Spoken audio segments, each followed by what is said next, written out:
Hey dreamers, tonight we journey into the heart of one of the most profound and daring acts of rebellion the ancient world ever imagined. A tale of a titan who loved humanity so much that he defied the king of all gods, not once, but again and again, risking everything for creatures made of clay and hope. This is the story of Prometheus, the firebringer, the trickster, the creator, and perhaps the greatest friend mortals ever had in the shadowed halls of immortality. But what if the greatest gift humanity ever received was also the source of all our suffering? Why was the Titan who gave us fire also responsible for unleashing every plague, sorrow, and hardship into the world? And what does this tragic bargain reveal about the true cost of knowledge and civilization itself? Long before the first human breath was drawn, before the first fire crackled in the darkness of night, the cosmos trembled under the weight of divine war. The earth itself groaned beneath the footsteps of giants as titans and gods clashed in a conflict that would reshape the very order of existence. This was the Titanomachy, the great 10-year war that would decide the fate of creation, a struggle between the ancient order and the new, between the children of Cronus and the ambitions of Zeus. In those days of thunder and blood, when mountains shattered and the sky itself seemed ready to tear apart, there lived a titan whose name meant foresight, Prometheus. He was the son of Iapetus, one of the elder titans who had ruled since the dawn of time, and his mother was Clymene, an oceanid whose waters ran deep with ancient wisdom. Some stories whisper that his mother was Asia instead, another daughter of the endless ocean, but all agreed on this. Prometheus was born with a mind sharper than any blade the gods would ever forge, a wit that could see not just the present moment, but the winding paths of futures yet unformed. Prometheus had 3 brothers, each remarkable in their own way, each bound to him by blood and the strange fates that govern even the immortal. There was Epimetheus, whose name meant afterthought, and if you've ever had the misfortune of realizing your mistake only after making it, you'll understand why that name carried a certain irony that would echo through the ages. Then there was Atlas, strong beyond measure, a titan of tremendous endurance who would one day bear a burden heavier than any mortal could imagine. And finally, there was Menoetius, fierce and violent, a god of rage whose temper burned hot and bright. These 4 brothers stood at a crossroads when the war began, a choice that would define their destinies forever. The Titanomachy was not a conflict born of sudden passion. It had been building for ages, a slow gathering storm of resentment and ambition. Cronus, the lord of the Titans, had overthrown his own father Uranus in an act of brutal rebellion, claiming the throne of the cosmos for himself. But Cronus carried within him a terrible fear, a prophecy that gnawed at his mind like a worm in fruit. He had been warned that one of his own children would rise against him, just as he had risen against Uranus.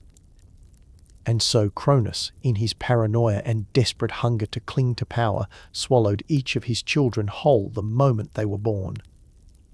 And in this act of paranoid tyranny, the seeds of an unwinnable war were sown.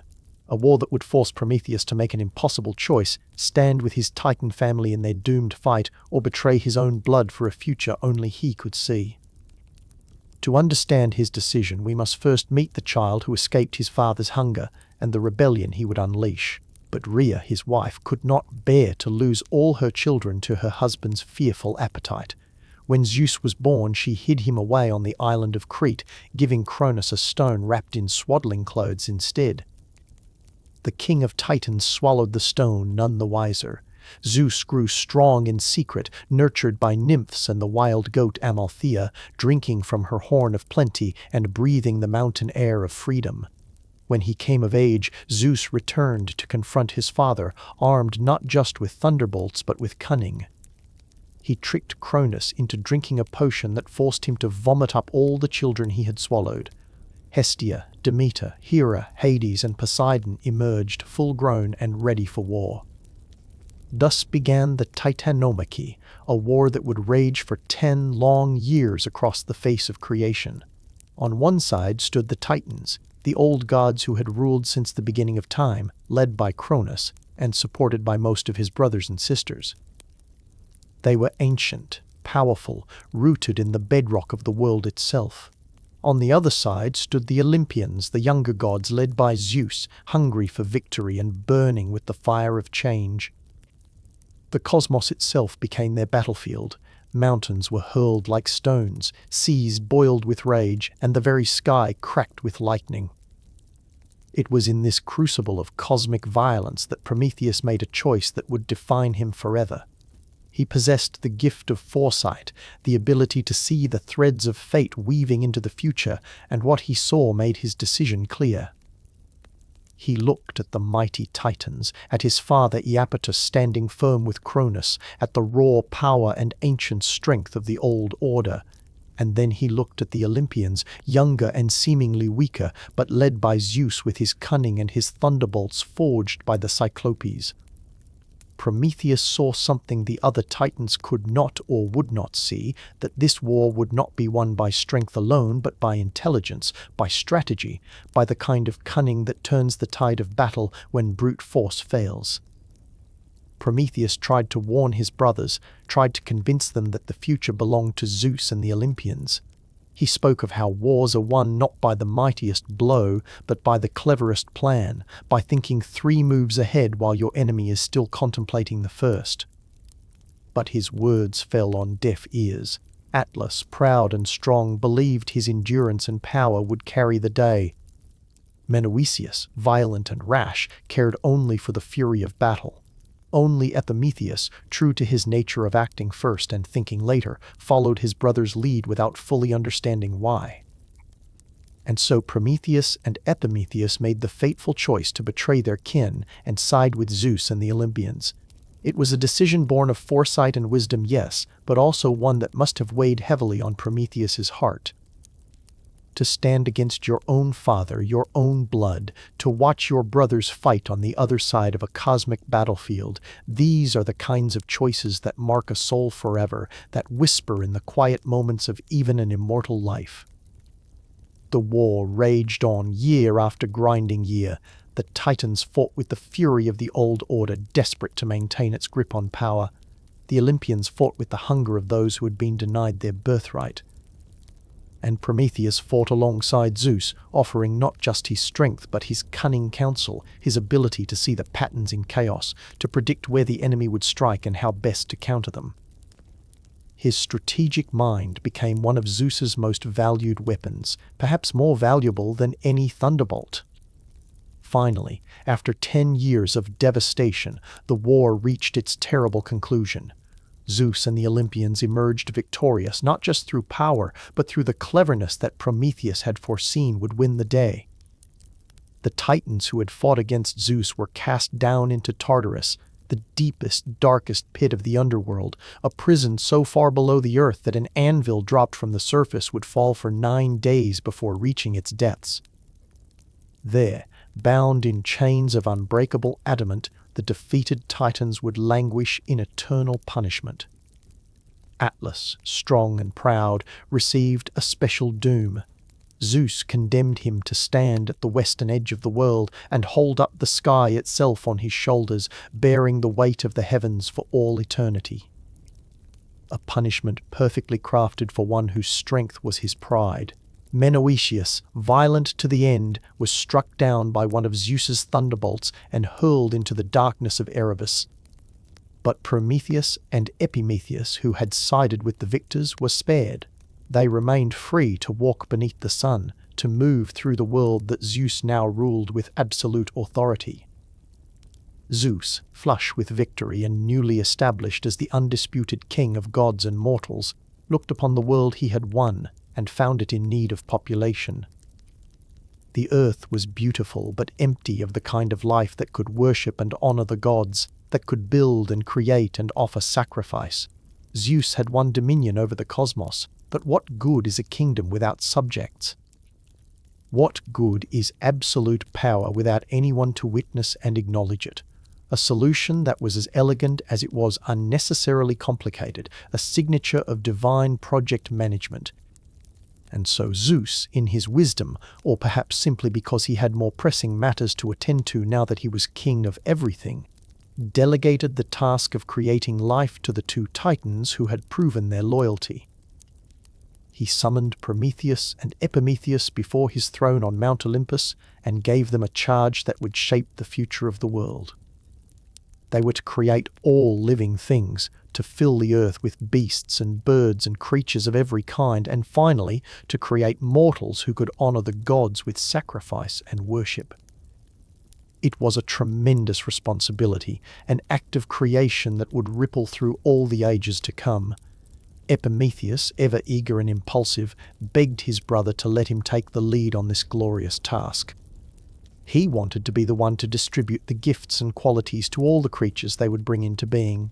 Prometheus, perhaps indulging his brother's enthusiasm, perhaps simply trusting in the bond between them, agreed. He would shape the creatures from the raw materials of the earth, and Epimetheus would give each one its special qualities, the gifts that would allow them to thrive and survive in the world. And so the work began. Prometheus bent to the earth with the focus of a master craftsman, his immortal hands working the primal clay and mud, mixing it with water from streams and rivers that had never yet reflected a living face.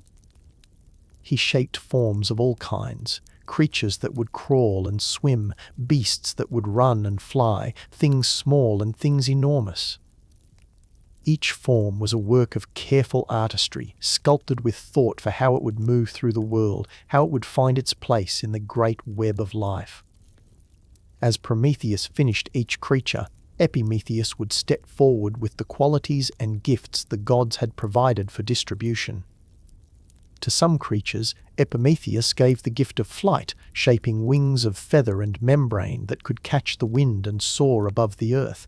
To others, he granted speed, the ability to race across grasslands like flowing water, to chase or to flee as survival demanded. Some he blessed with the gift of swimming, bodies designed to slip through water like shadows, to dive deep or glide across the surface.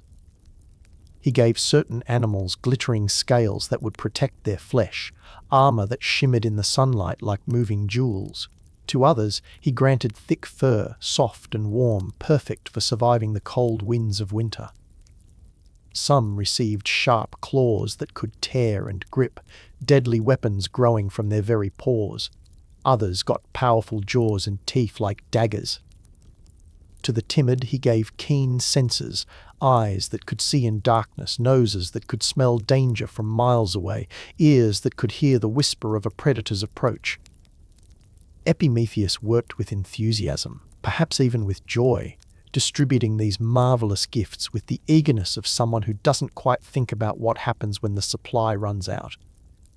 He gave shells to some and venom to others, size to some and camouflage to others, strength to some and cunning to others. Every creature that Prometheus shaped received from Epimetheus something special, something that would help it survive and thrive in the world that awaited it. And then came the time to create humankind. Prometheus approached this final act of creation differently than all the others. This would not be just another animal to populate the earth. Humans were to be something special, something that would stand apart from all other living things. He worked the clay with reverent care, shaping not a creature that would crouch on four legs, but one that would stand upright. He formed them in the image of the gods themselves, bipedal, with clever hands capable of grasping and shaping, with faces that looked forward rather than down, with bodies that stood tall and proud. The clay figures took shape under his hands, these humans, and in their form was a promise and a potential that set them apart. They would walk as the gods walked, stand as the gods stood. There was something profound in this choice, a kind of honoring, a suggestion that these mortals would be more than mere beasts, that they would be capable of something approaching the divine. But forming the shape was only half the work. These clay figures, perfect as they were in their construction, were still just mud and water given form. They had no breath, no spark, no life. They were sculptures waiting for the animating force that would transform them from art into existence. It was the goddess Athena who provided that final, crucial element. Athena, born from the head of Zeus himself, goddess of wisdom and crafts, looked upon Prometheus's creations and saw their potential.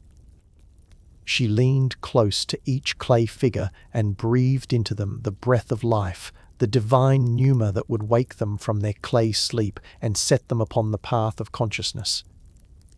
Her breath filled their lungs and sparked something in their chests, the beating of hearts, the flow of blood, the firing of thoughts in minds that had never existed before. And just like that, humanity stirred. The clay figures opened eyes that could see, drew breath that tasted of the world, felt the ground beneath feet that could walk. They were alive, these first humans, shaped by a titan's hands and awakened by a goddess's breath, standing upright like gods but made of earth and water, immortal in form but mortal in substance. But there was a terrible problem, one that Epimetheus only realized when he came to bestow upon these new humans their special gifts and qualities. He approached them with his hands ready to grant them their place in the natural order, ready to give them the advantages they would need to survive, and found he had nothing left to give. Every gift had been distributed. Every quality had been granted to the animals that had come before: speed, given to the deer and the cheetah; strength, granted to the bear and the lion; fur for warmth, already covering the mammals; wings for flight, adorning the birds; scales for protection, armoring the fish and reptiles; sharp claws, deadly teeth, keen senses, all gone, all distributed in Epimetheus's generous enthusiasm. The humans stood before him, naked and vulnerable, possessed of nothing but the basic form Prometheus had given them. A few hairs on their heads, nails on their fingers and toes, these were the only protections they had. They had no scales to shield their soft skin, no fur to keep them warm when winter winds blew, no claws or fangs to defend themselves against predators. They couldn't fly to escape danger, couldn't run faster than the animals that would hunt them, couldn't see in the dark or smell danger approaching. They were, in almost every measurable way, the weakest, most vulnerable creatures that had been brought into existence. Epimetheus, living up to his name, had acted without foresight and created a disaster. He had been so eager to be generous, so excited to grant marvelous gifts, that he had given everything away before reaching the creatures who would need help most of all. It's a reminder that our ancestors' definition of a fun project was perhaps a bit different from modern standards of quality control. Prometheus looked upon the humans he had so carefully crafted, these beings shaped in the image of gods but left defenseless by his brother's thoughtlessness, and his heart stirred with something profound. Perhaps it was the artist's love for his creation, the craftsman's pride in his work. Perhaps it was something deeper, a recognition of kinship, a sense that these fragile mortal beings deserved better than to be abandoned to a world full of creatures far better equipped for survival. Whatever the reason, Prometheus made a choice in that moment that would define the rest of his existence. He would become the protector and benefactor of humanity. He would use his cunning and his foresight to help these vulnerable mortals, even if it meant standing against the gods themselves. But Zeus had his own plans for humanity, and those plans did not include granting mortals any special power or advantage. The king of the gods looked down from Olympus at these new creatures walking upright on the earth and decreed that they should remain exactly as they were, weak, dependent, subservient.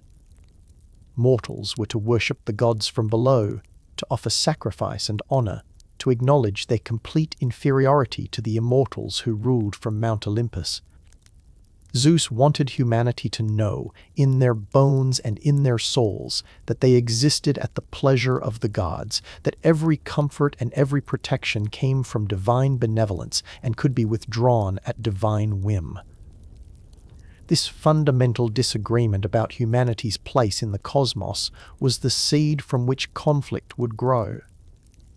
Prometheus, who had shaped these mortals with his own hands, who looked upon them with fondness and pity, wanted them to have dignity, to have the tools they would need to thrive and not merely survive. Zeus, drunk on his recent victory and jealous of his authority, wanted them kept in their place, reminded daily of their weakness and mortality. Two visions of what humanity could be, held by two beings who would not yield. The tension grew as time passed, as Prometheus watched the humans he had created struggling to survive in a world that seemed designed to destroy them. They huddled together for warmth when night fell and temperatures dropped. They ate their food raw, unable to cook or preserve it, falling ill from meat gone bad or plants that were toxic. They had no light to push back the darkness, no warmth beyond their own body heat, no way to defend themselves from the predators that hunted in the night. They were dying, these first humans, and Prometheus could not bear to simply watch it happen. Now, it happened that there came a time when the gods and mortals gathered together at a place called Mecone to establish the terms of sacrifice. Mecone, which some later identified with the ancient city of Sicyon, was in those early days a meeting ground between the divine and mortal worlds, a space where the boundaries were thinner and agreements could be forged. The question to be settled was this: when mortals sacrificed an animal to honor the gods, how should it be divided? Which portions belonged to the immortals, and which could the humans keep for themselves? It was a question more important than it might first appear. Sacrifice was the primary way mortals could communicate with the divine, the ritual that bound Earth to Olympus. It was an offering of gratitude, a plea for favor, an acknowledgement of the god's power. But it was also, for the humans who performed it, an enormous expense. Animals were valuable, sources of food and labor and wealth. To sacrifice one was to give up something precious. If the gods demanded the best parts of every sacrificial animal, mortals would be impoverished, weakened, unable to thrive. Prometheus saw an opportunity here. If he could establish a precedent that favored mortals, that let them keep the nourishing meat while offering the gods only what they couldn't use anyway, he could help humanity survive without openly defying Zeus's command that mortals not be given special powers. It was a legal loophole, a bureaucratic bit of divine trickery. The plan would require deception, cunning, and nerves of immortal steel. A great ox was brought forward for the first sacrifice, a magnificent beast that would serve as the template for all future offerings. Prometheus stepped forward and volunteered to divide the sacrifice, to portion it out between gods and mortals. Zeus, who trusted Prometheus's counsel and valued his wisdom from the war, agreed. This would be the Titan's task, to make the division fairly. But Prometheus had no intention of being fair, not if fairness meant mortals starved while gods grew fat on offerings they didn't need. He set to work with careful cunning, slaughtering the great ox, and then dividing it in a way that was anything but straightforward. First, he took all the meat, the good and nourishing flesh, the inner organs rich with fat, the parts that could feed a family for days. These he carefully arranged in one pile. But then, with the skill of a master deceiver, he covered this pile of goodness with the ox's grotesque stomach lining. He wrapped the succulent meat in the unappealing, wrinkled paunch of the beast, hiding the feast beneath something that looked unappetizing, even disgusting. The pile sat there looking like a heap of offal, like the waste parts no one would want. Then Prometheus turned to what was left, the white bones of the ox, stripped of meat, inedible and useless as food. These he arranged with artistic care, stacking them and arranging them just so. And then, with cunning craft, he wrapped these bones completely in the ox's glistening fat, the white, shining fat that looked rich and appetizing. He covered every bone until the pile gleamed with what appeared to be a feast of fatty, succulent portions. It looked like the better offering by far, a pile of richness and plenty that would satisfy any appetite. 2 piles sat before the altar. One, covered in stomach lining, looked unappetizing but hid within it all the nourishment a mortal could need. The other, wrapped in shining fat, looked like the superior offering but contained nothing but inedible bones. It was a masterpiece of deception, a trick that would determine the relationship between gods and mortals for all time. Prometheus turned to Zeus, the king of gods and mortals, the lord of Olympus, the wielder of the thunderbolt, and spoke with careful courtesy. "Great Zeus," he said, his voice steady despite the enormity of what he was attempting, "before you are two portions of the sacrifice. I invite you, in your wisdom and authority, to choose whichever portion pleases you most. The portion you select will be the share of the gods for all future sacrifices. The other will remain for mortals." Zeus looked at the two piles, his eyes sharp and penetrating. And here the ancient stories diverge in a fascinating way.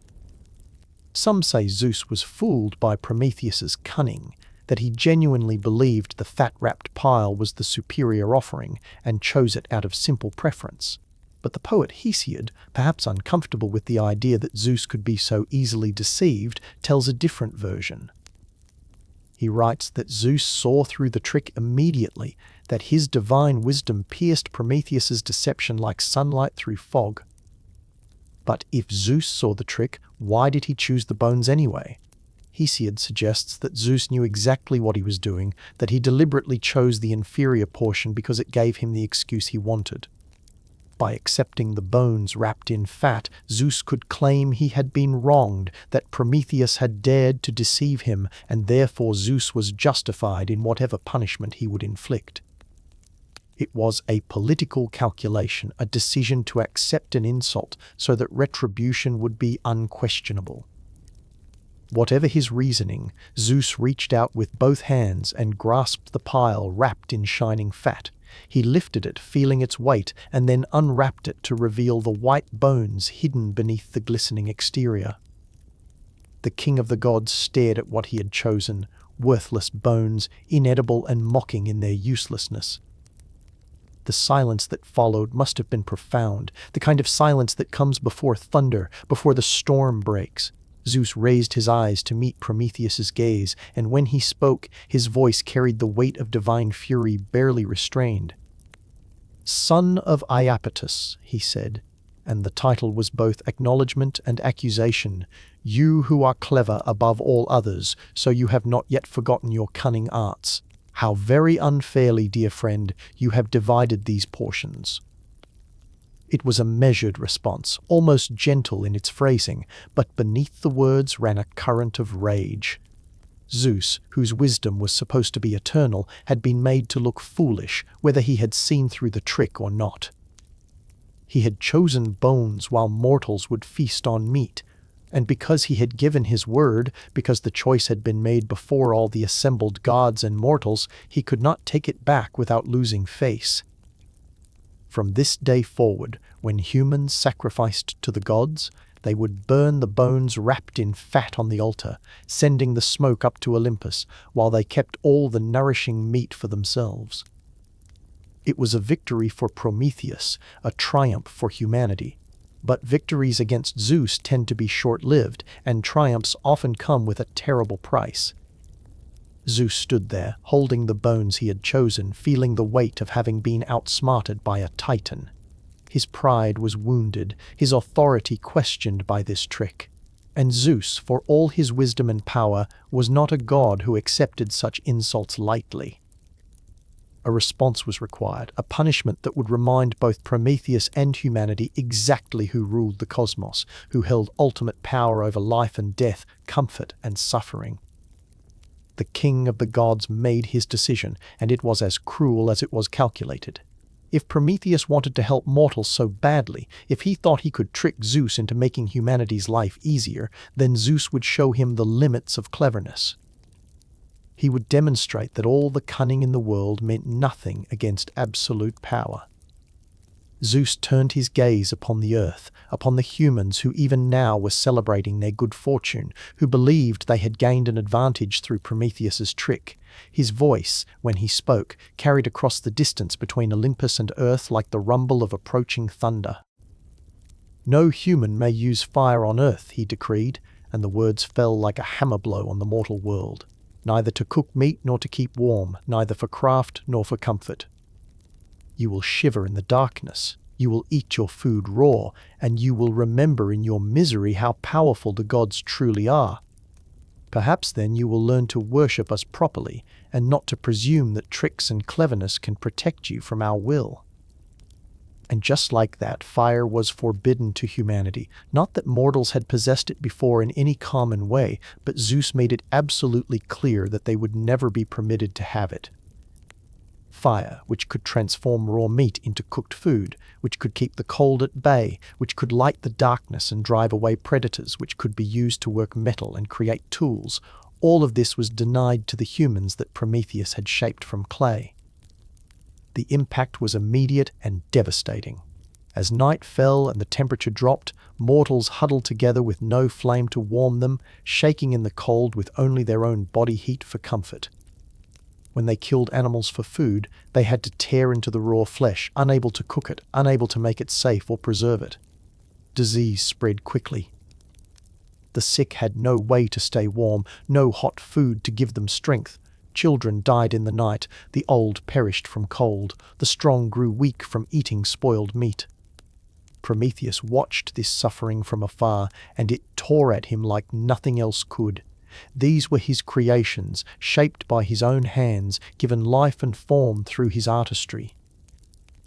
He had tried to help them with his trick at Mecone, had succeeded in ensuring they could keep the meat from sacrifices, but what good was meat if you couldn't cook it safely? What good was food if you froze to death in the night before you could eat it? He had known, when he made the choice to deceive Zeus, that there would be consequences. His gift of foresight showed him the possible futures branching out from every decision, and none of them were easy. But knowing the price and being willing to pay it are two different things. Watching the humans suffer for his attempt to help them was almost unbearable. And yet Prometheus also knew something else, something his foresight revealed to him with terrible clarity. This would not be the end of his defiance. The suffering he witnessed now would drive him to an even greater act of rebellion, a theft so audacious that it would seal his fate and earn him a punishment that would echo through all the ages of myth. But it would also give humanity the single most important tool they would ever possess, the gift that would elevate them from shivering victims to masters of their own destiny. Fire. He would have to steal fire from the gods themselves. Honestly, which divine punishment in mythology do you think is the most creative?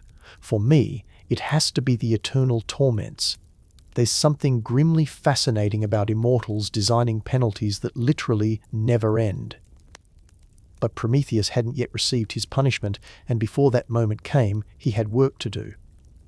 The decision to steal fire was not made lightly or in haste. Prometheus knew exactly what he was risking. Zeus had already proven himself capable of terrible retribution.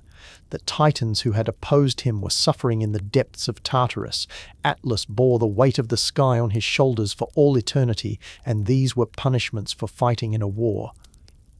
What Zeus would do to someone who directly defied his explicit command, who stole from the gods themselves to give to mortals, was almost unimaginable in its potential severity.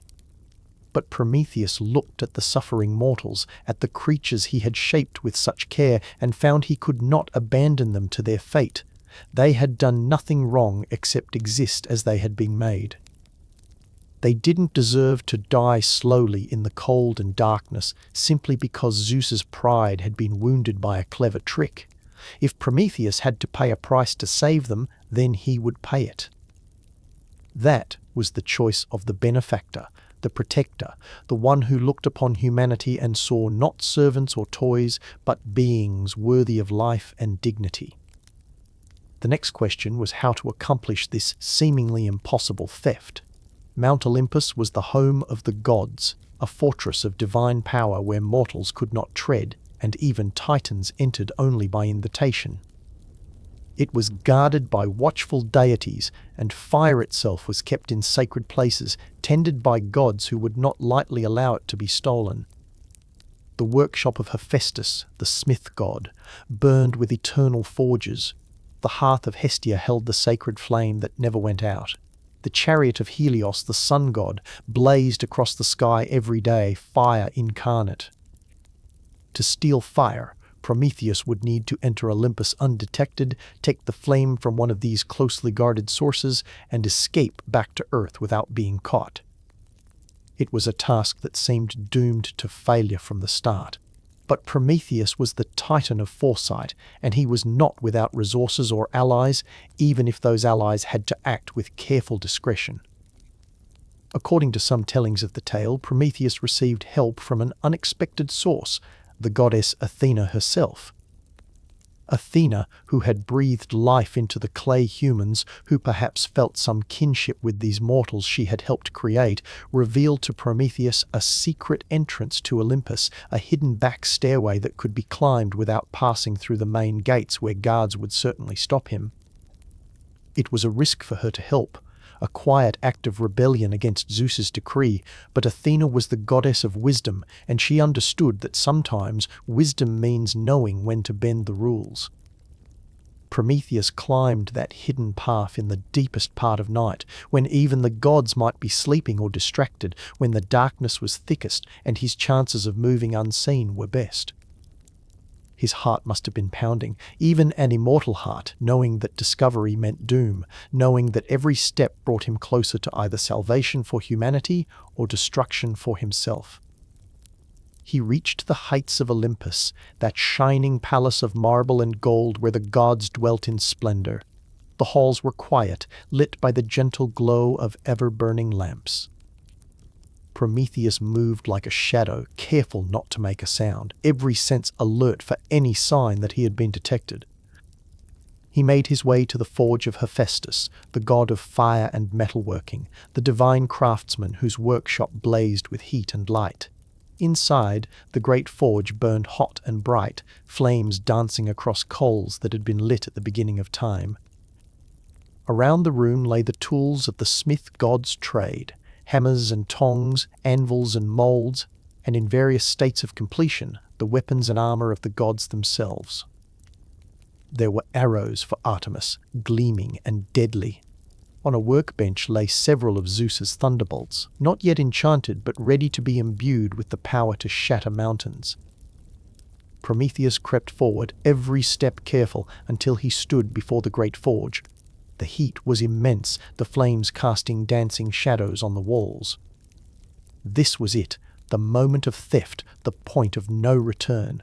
Once he took this fire, there would be no going back, no undoing what he was about to do. He had prepared for this moment by bringing with him a hollow fennel stalk, a plant that grew tall and straight, tough and fibrous on the outside, but hollow and filled with a moist pith on the inside. It was the perfect vessel for carrying fire. The moist inside would prevent the ember from burning through too quickly, while the tough outside would protect it from the wind. Prometheus reached into the forge and took a glowing coal, a fragment of the divine fire, and placed it carefully inside the hollow of the fennel stalk. The coal settled into the moist pith, smouldering but not flaming, preserved and protected. He could feel the warmth of it through the stalk, could see the faint glow. And then he ran, not the desperate, panicked run of someone who knows they've been discovered, but the careful, urgent pace of someone racing against time. He had to get down from Olympus before the fire went out, before someone noticed the theft, before Zeus looked down at the world and saw what was about to happen. The descent was perilous.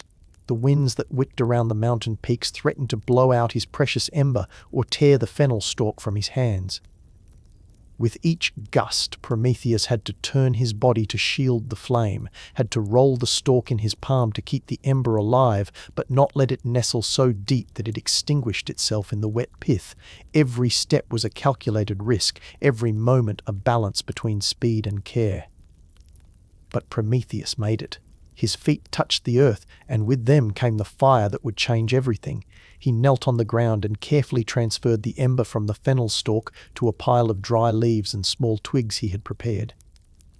He blew gently on the coal, nursing it, encouraging it, and watched as the first small flame flickered to life, then grew stronger, spreading to the twigs, crackling with heat and light. Fire. real fire burning on earth for the first time, given not by the gods in their mercy, but taken by a titan in his defiance. Prometheus gathered the first humans to him, these mortals who had been shivering in the cold and darkness. Their faces, lit by the dancing flames, showed wonder and something close to worship. He taught them how to tend the fire, how to feed it without smothering it, how to bank it at night so it would last until morning. He showed them how to carry it from place to place, how to start new fires from the coals of old ones. And then he taught them what to do with this marvelous gift. He showed them how to cook meat over the flames, how the fire killed the things in raw flesh that made people sick, how it made food tender and gave it new flavors. He demonstrated how to use fire to keep warm, how a single flame could heat a shelter and drive away the deadly cold of winter nights. The humans learned to keep fires burning to scare away predators, to use the light to push back the darkness that had terrified them. But this was only the beginning of what fire would do for humanity.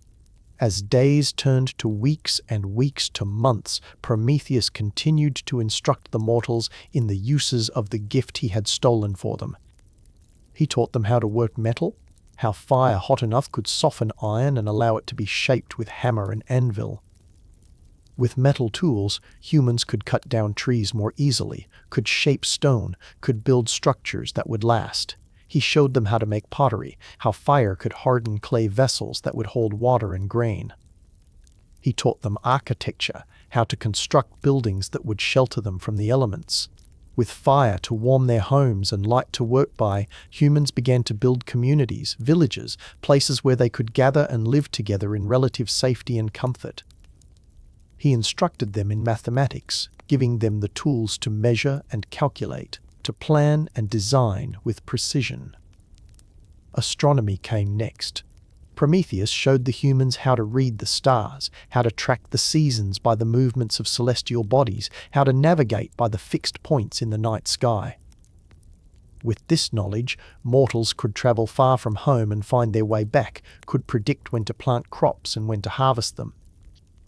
The gift of fire became the foundation for metallurgy, which led to better tools, which led to better agriculture, which led to more food, which meant more people could survive and thrive.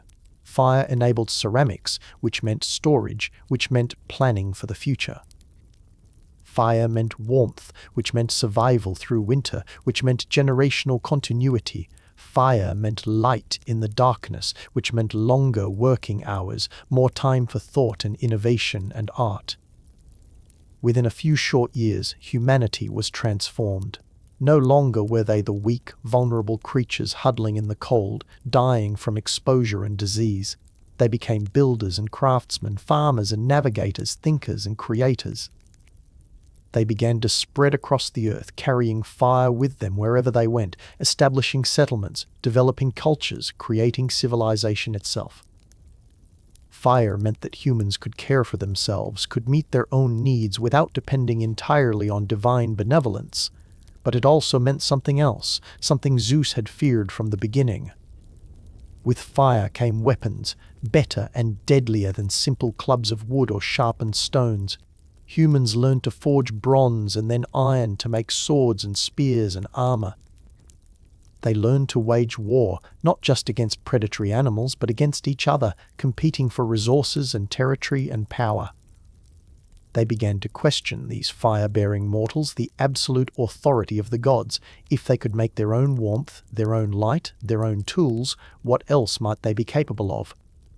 Some even grew arrogant, convinced that their newfound abilities made them equals to the divine, or at least worthy of more respect than Zeus had intended they should receive. Up on Mount Olympus, Zeus looked down at the earth one cold evening and saw something that should not have been there. In every village, in every human settlement across the face of the world, fires burned. Warm and cheerful and bright, they flickered in hearths and blazed in communal fire pits. They glowed in forges where metal was being shaped. They danced in torches carried through the night. The darkness that Zeus had condemned humanity to was banished, replaced by light and warmth and the first stirrings of true civilization. It did not take long for Zeus to realize what had happened, to understand that Prometheus had defied him again, had stolen the very thing Zeus had explicitly forbidden to mortals. The king of the gods felt the rage rising in him like a volcano preparing to erupt. Once could be excused as cleverness, as a trick that Zeus had perhaps even allowed to succeed. But twice? This was open rebellion, a direct challenge to his authority, a theft from the gods themselves. The fury of Zeus was a terrible thing to behold. Thunder rolled across the sky, lightning split the heavens, and the very air seemed to crackle with divine wrath. This could not stand. This would not be forgiven. Prometheus had gone too far, had crossed a line from which there was no return. But before the punishment, before the revenge, the damage was done. Humanity had fire, and unlike other gifts, fire could not be taken back without destroying the entire human race. Once it was out in the world, it spread and multiplied, passed from hand to hand, from generation to generation.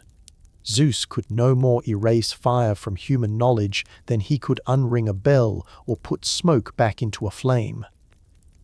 And so we leave this portion of our story here, at the moment when Prometheus has succeeded in his greatest act of rebellion, when humanity has received the gift that will define their future, and when Zeus's rage has been kindled to a heat that will demand satisfaction.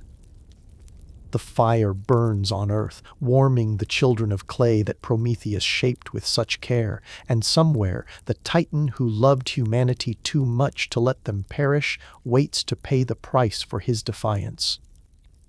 Zeus stood high on Mount Olympus, lightning crackling between his fingers, staring down at the earth where fires now burned in every human settlement. The audacity of it burned in his chest like molten metal, hot and searing. Prometheus had defied him not once but twice, had stolen from the gods themselves, had elevated mortals above their intended station. This could not go unpunished. This would not be forgiven.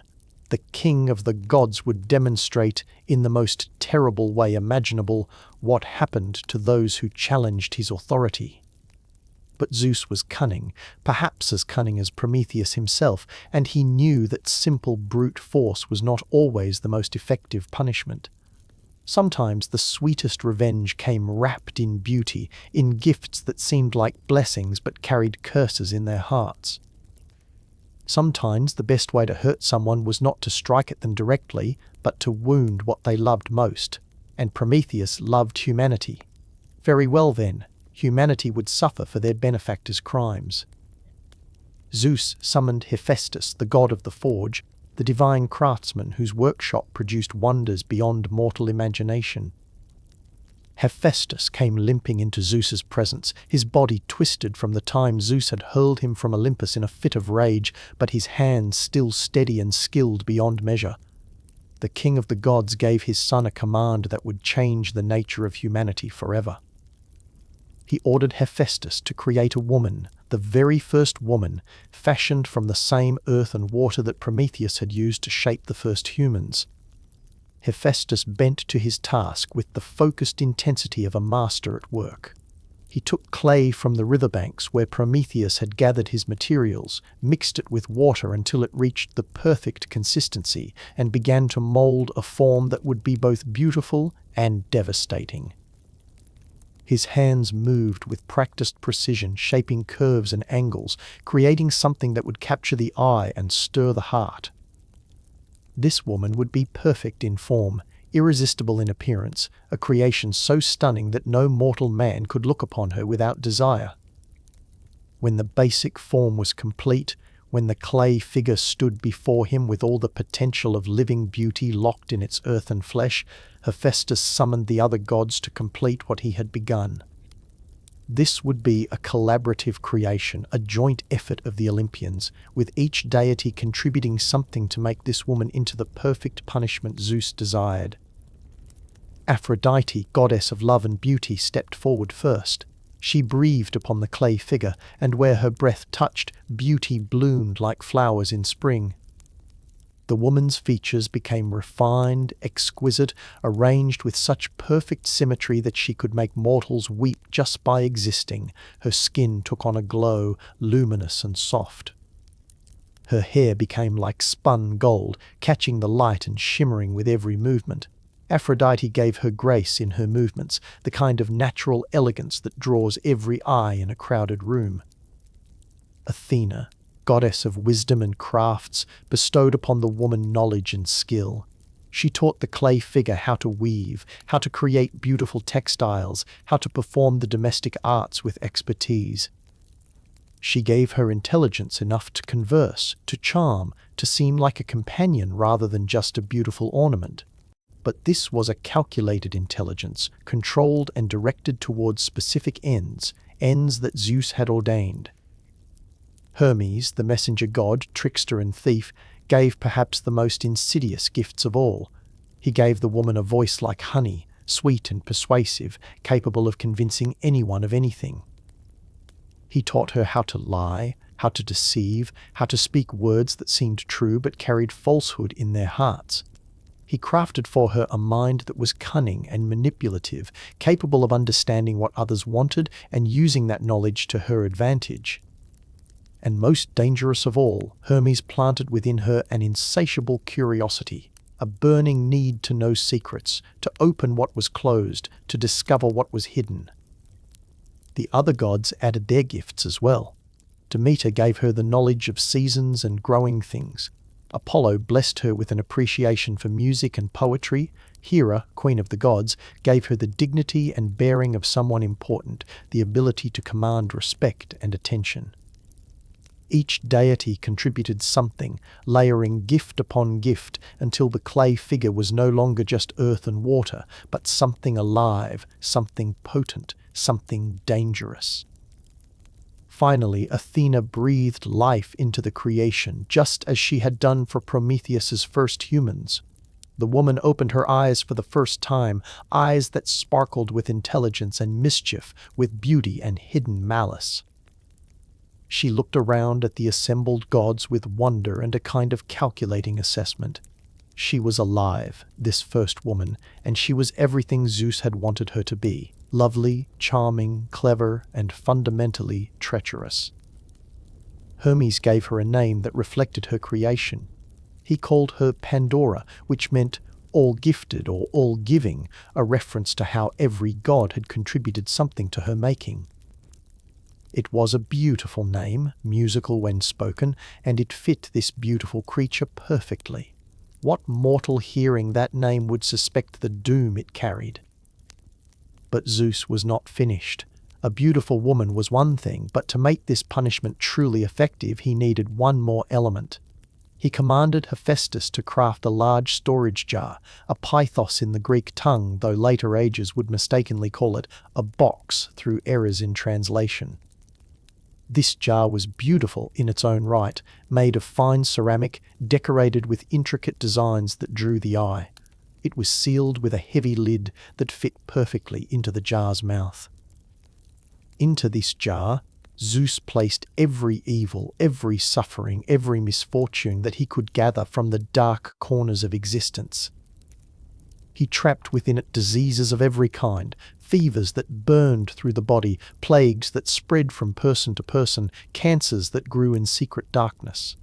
He imprisoned the spirits of pain and suffering, entities that would bring aches and agonies to mortal flesh. Old age went into the jar, with all its attendant weaknesses and deteriorations. Death itself, or at least the fear and sorrow of death, was sealed within. But Zeus did not stop with physical ailments. He added psychological and emotional torments as well. Greed went into the jar, that gnawing hunger for more than one needs, never satisfied, always grasping. Envy followed, the poisonous resentment of others' good fortune. Hatred, rage, malice, spite, all the darkest emotions that turn human hearts against each other, all of these Zeus gathered and trapped within Pandora's jar. He added toil, the exhausting labor that would now be required for humans to survive. He included sorrow and grief, those soul-crushing weights that pressed down upon the heart. And perhaps most cruelly, Zeus placed hope inside the jar as well. But what kind of hope? The Greek word Olympus could mean expectation, anticipation, even deceptive hope, the kind that keeps you struggling even when struggle is futile, that makes you believe tomorrow might be better when all evidence suggests otherwise. Whether hope was meant as a blessing or another curse has been debated for thousands of years, but Zeus knew what he intended. Hope would remain trapped while all other evils flew free, leaving humanity to suffer without even the comfort of genuine expectation of relief. When the jar was filled with these invisible spirits of suffering and sealed tight, Zeus gave it to Pandora. He told her it was a wedding gift, something precious that she must guard carefully. And he gave her one simple, explicit instruction. Never, under any circumstances, was she to open the jar. Never remove the lid. Never look inside to see what treasures or terrors it might contain. The command was clear, absolute, and Zeus knew with certain satisfaction that it would be disobeyed. After all, Hermes had given Pandora an insatiable curiosity for exactly this reason. Zeus then commanded Hermes to take Pandora down from Olympus to the earth below, to the dwelling place of Prometheus. The messenger god took the beautiful woman by the hand, hefted the heavy jar under his other arm, and descended from the mountain of the gods to the realm of mortals. They arrived at Prometheus's home just as evening was settling over the land, when the light was soft and golden, perfect for presenting gifts that seemed too good to be true. Prometheus opened his door to find Hermes standing there with a woman of such breathtaking beauty that his thoughts scattered like leaves in wind. Hermes, smooth and persuasive as always, explained that Zeus, in his great generosity and mercy, had decided to grant Prometheus a bride. This was Pandora, a gift from the gods themselves, created specifically to be the perfect companion. She came with a dowry, Hermes added, indicating the sealed jar, a wedding gift from Zeus, precious beyond measure, which must be kept safe and never opened. Now Prometheus had warned his brother. Before the theft of fire, before the punishment that was surely coming, Prometheus had cautioned Prometheus never to accept gifts from Zeus. Nothing the king of gods offered came without strings attached, without some hidden price or secret curse. Beware, Prometheus had said, especially if the gift seems too good to be true. But Prometheus, true to his name which meant afterthought, had the unfortunate habit of acting first and considering consequences later. He looked at Pandora, at her golden hair and luminous skin, at her graceful posture and sparkling eyes, and every word of warning his brother had ever spoken evaporated from his mind like morning mist under a hot sun. How could something so beautiful be dangerous? How could a gift so perfect carry any harm? Zeus must have forgiven their family, must have decided to show mercy and kindness. Why else would he send such a treasure? Prometheus welcomed Pandora into his home with eager joy, accepting both the woman and the mysterious jar without a moment's hesitation. Hermes, his task completed and no doubt amused by how easily Prometheus had fallen into the trap, returned to Olympus to report success. The gift had been delivered, the trap had been set. Now it was only a matter of time. At first, life with Pandora seemed like a blessing beyond measure. She was charming and witty, skilled at conversation and domestic tasks. She could weave beautiful cloth and prepare delicious meals. She sang while she worked, her voice lovely enough to make birds pause in their songs to listen. Prometheus was thoroughly enchanted, convinced that his brother had been wrong to counsel suspicion and caution. This was no curse, this was the best thing that had ever happened to him. But the jar sat in the corner of their dwelling, sealed and silent, and Pandora could not stop looking at it. The curiosity Hermes had planted in her heart grew like a vine, wrapping around her thoughts, squeezing tighter with each passing day. What was inside? Why was it forbidden? If it was truly just a wedding gift, something precious and valuable, why couldn't she at least look at it? The questions circled in her mind endlessly, giving her no peace. She tried to distract herself with her daily tasks, with conversation and song, with anything that might draw her attention away from the mysterious jar. But it was always there, always present, calling to her with the silent voice of secrets waiting to be discovered. At night, she dreamed of opening it, of seeing what wonders or horrors might be hidden within. During the day, she found excuses to pass near it, to run her fingers along its painted surface, to test the weight of the lid. Which mythological object do you find most intriguing? For me, it has to be Pandora's jar. There's something deeply human about the idea that our worst sufferings came from simple curiosity.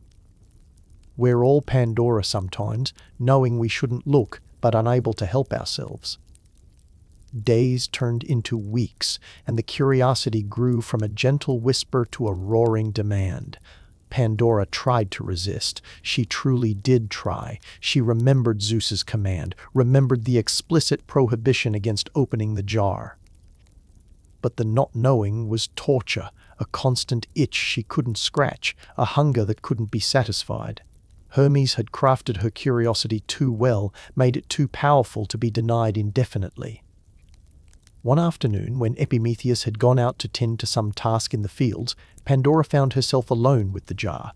The house was quiet except for the sound of her own breathing and the thundering of her heart. She approached the jar slowly, as if it might somehow sense her intentions and warn Epimetheus of her betrayal. Her hands were trembling as she reached out to touch the lid. Just a quick look, she told herself, just a tiny peek to see what's inside. She wouldn't remove the lid completely, wouldn't disturb whatever was in there.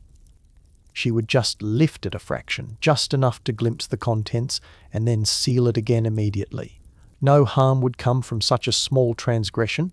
It was reasonable, wasn't it, to want to know what was in your own wedding gift? Her fingers closed around the edge of the lid. It was cool and smooth under her touch, fitting perfectly into the jar's opening. She pulled gently, testing its weight, and found that it moved easily despite its size. The seal that had held it in place for so long broke with a soft sound, barely more than a whisper. She lifted the lid just a fraction of an inch, creating a small gap between the jar's mouth and its cover. And in that instant, everything changed. The contents of the jar, which had been imprisoned in darkness and silence, sensed their chance at freedom. They rushed toward that small opening like water through a crack in a dam, pressing and pushing, desperate to escape their confinement. Pandora, shocked by the sudden violent movement within the jar, lost her grip on the lid. It flew from her hands, clattering to the floor, and the jar's mouth gaped open wide.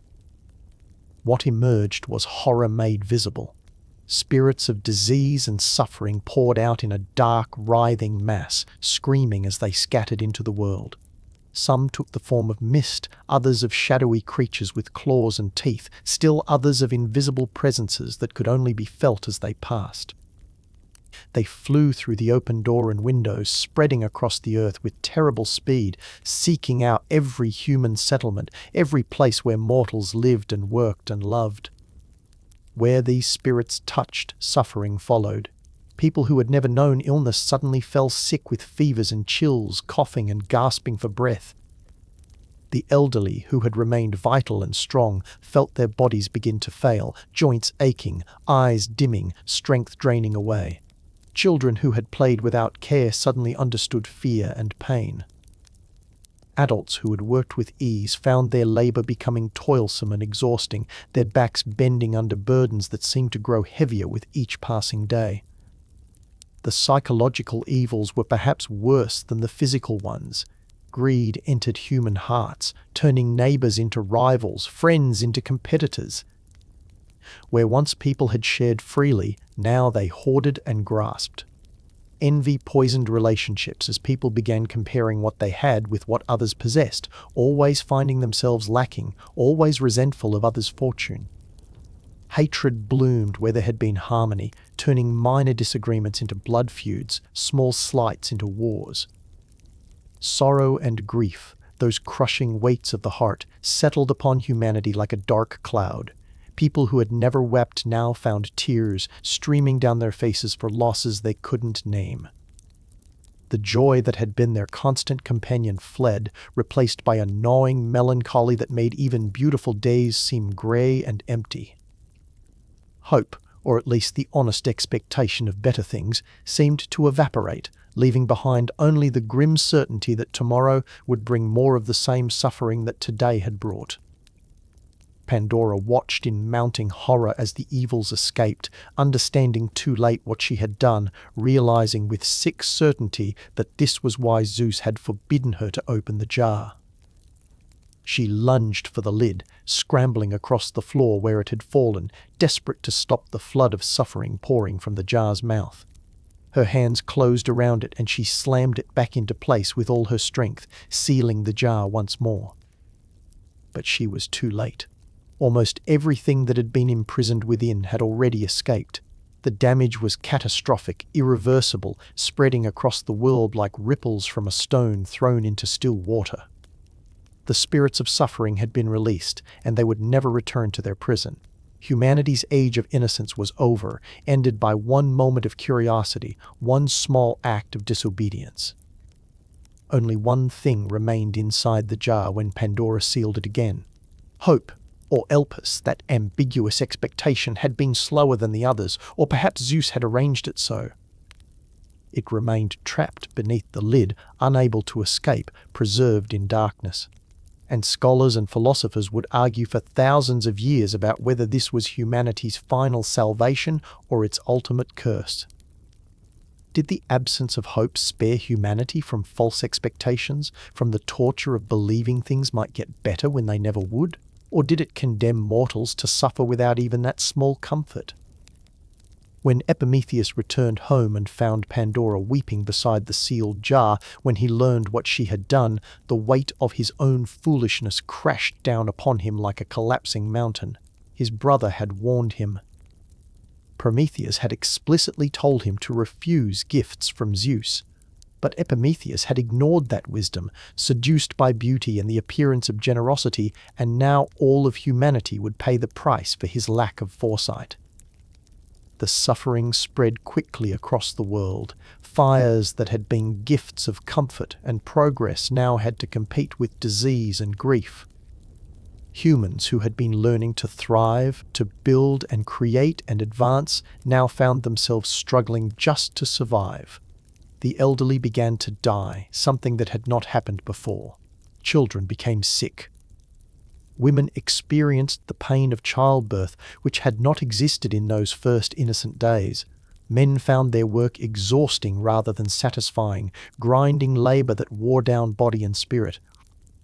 This was Zeus's revenge upon humanity, delivered through the vehicle of Pandora and the unwitting cooperation of Epimetheus. The mortals that Prometheus loved, that he had shaped with his own hands and elevated with the gift of fire, were now condemned to lives of suffering and struggle. They would know disease, old age, death, sorrow, toil, and all the other evils that had escaped Pandora's jar. They would build their civilizations not in joy, but in pain, not through ease, but through exhausting labor, not with certainty of tomorrow, but with the shadow of mortality hanging over every moment. But Zeus was still not satisfied. Punishing humanity was one thing, but Prometheus himself had yet to face the full measure of divine wrath.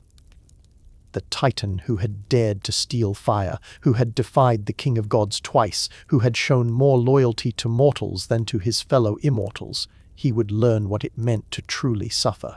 Zeus would make an example of him that would echo through all the ages, a warning to anyone who might consider rebellion. Zeus summoned two of his most fearsome servants, beings who embodied the tools of tyranny. Their names were Kratos and Bia. Power and violence, and they knew no mercy, no hesitation, no compassion.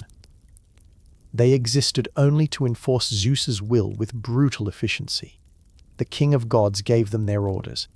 They were to find Prometheus wherever he might be hiding and bring him to the most remote, desolate place in the world. There, they would bind him with chains that could never be broken, in a place where no one would hear his cries or come to his aid. Kratos and Bia hunted Prometheus across the earth and found him as they always found those Zeus commanded them to capture. The Titan did not try to flee or fight.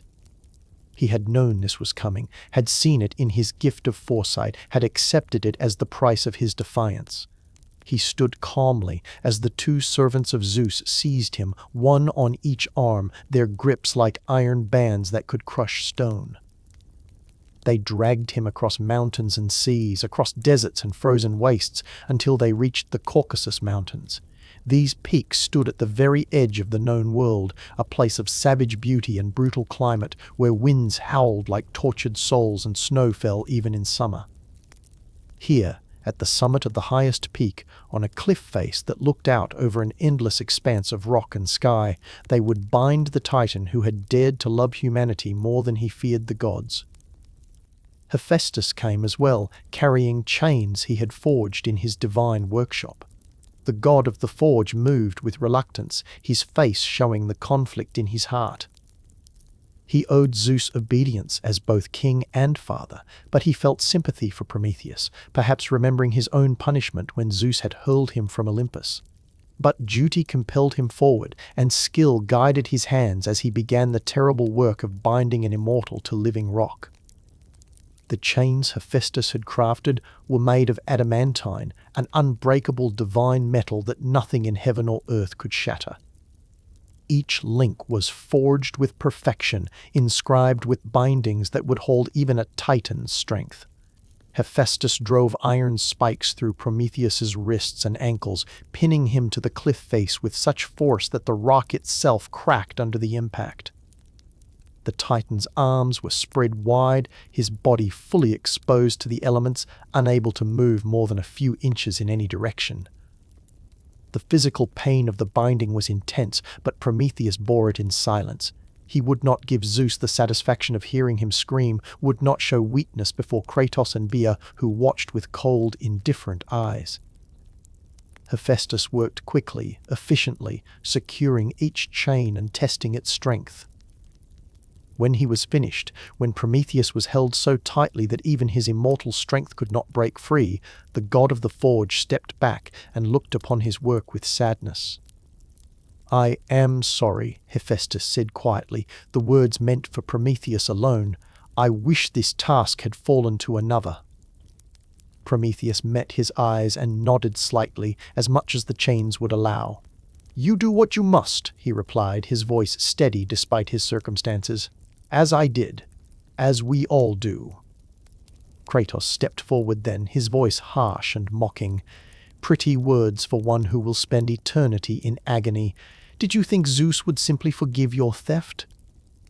Did you imagine your precious humans would remember your sacrifice as you hang here, forgotten, suffering endlessly? They will remember," Prometheus said with quiet certainty. "Long after you are dust and Zeus's reign is ended, they will remember the Titan who gave them fire." The prophecy in those words sent a chill through even Kratos, but he said nothing more. There was nothing left to do. The prisoner was secured, the punishment established. Kratos and Bia departed, their task complete, leaving Prometheus alone on the mountain peak with only Hephaestus lingering for a moment more. "If there is anything," Hephaestus began, but Prometheus shook his head. "Go. Do not add to your guilt by staying. Tell Zeus his will has been done." And so Hephaestus too departed, limping back down the mountain path, leaving Prometheus chained to the cliff face in absolute solitude. The wind howled around the Titan, bitter cold even to his immortal flesh. Snow began to fall, gathering on his hair and shoulders, melting against his skin only to freeze again. Below him stretched an endless vista of mountains and clouds, beautiful and terrible, a view that would not change for thousands of years.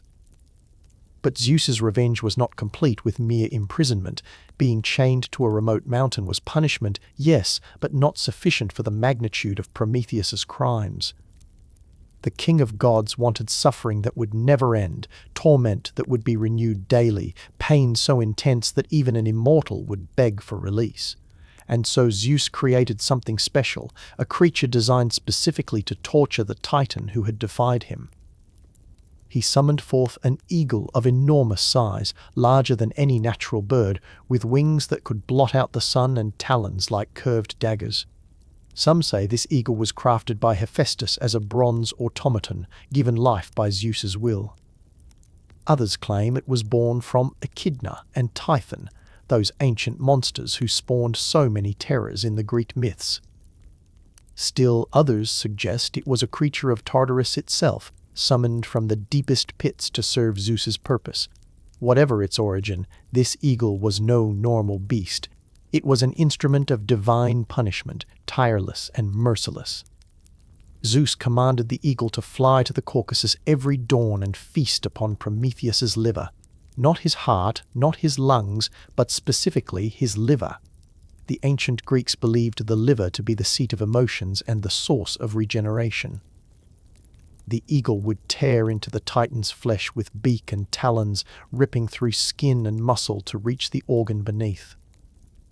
It would eat its fill while Prometheus writhed in agony, unable to escape, unable to fight back, forced to simply endure as his body was violated and consumed. But here was the truly cruel part, the element that transformed punishment into eternal torture. Because Prometheus was immortal, his body would regenerate. Each night as darkness fell and the eagle returned to its nest, the Titan's liver would slowly grow back. Tissue would knit together, blood vessels would reform, the organ would rebuild itself cell by cell until by dawn it was whole again, and with the rising sun, the eagle would return to feast once more. The first time the eagle came, Prometheus heard it before he saw it. The sound of its wings was like thunder, powerful beats that sent wind rushing across the mountain peak.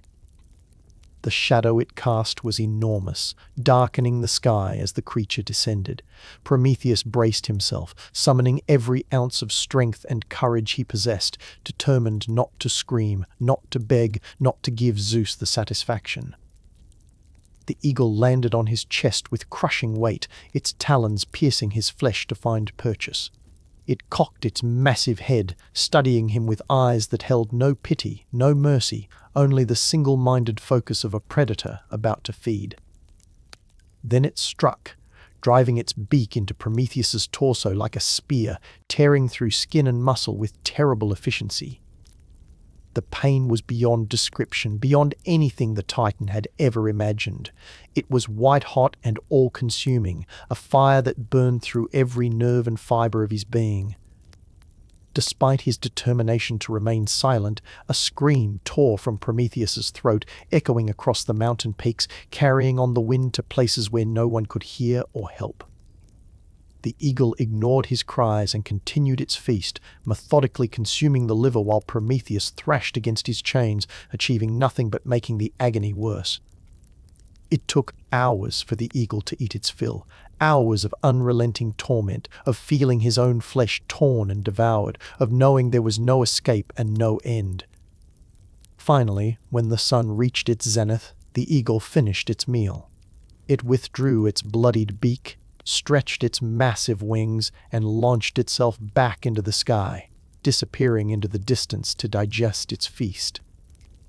Prometheus hung limp in his chains, breathing in ragged gasps, his body screaming with pain from the enormous wound in his torso. Blood ran down his skin, dripping onto the rock below, staining the cliff face. He could feel the empty space where his liver had been, could feel his body desperately trying to repair the damage. And as the sun slowly crossed the sky and descended toward the horizon, he felt the regeneration begin. It was almost as painful as the initial injury, this forced regrowth. His immortal nature worked against him, healing what should have killed him, preparing him to suffer again tomorrow. Tissue grew back with agonizing slowness, nerve endings reconnecting and firing with jolts of pain. By the time night fell and stars appeared in the sky above, his liver was whole again, his body restored, ready to be torn apart once more with the dawn. And so began a cycle of torment that would last for thousands of years. Every morning, the eagle returned. Every day, Prometheus suffered the same violation, the same consuming pain. Every night, his body healed itself, preparing for the next day's torture. The seasons changed around him, brutal winters where snow piled on his body and ice formed in his hair, scorching summers where the sun baked his exposed flesh. But the punishment never varied, never ceased, never showed him the slightest mercy. Prometheus could have ended his suffering with a single sentence. Zeus had made it clear what he wanted. The Titan possessed knowledge of a prophecy, a secret that Zeus desperately needed to know.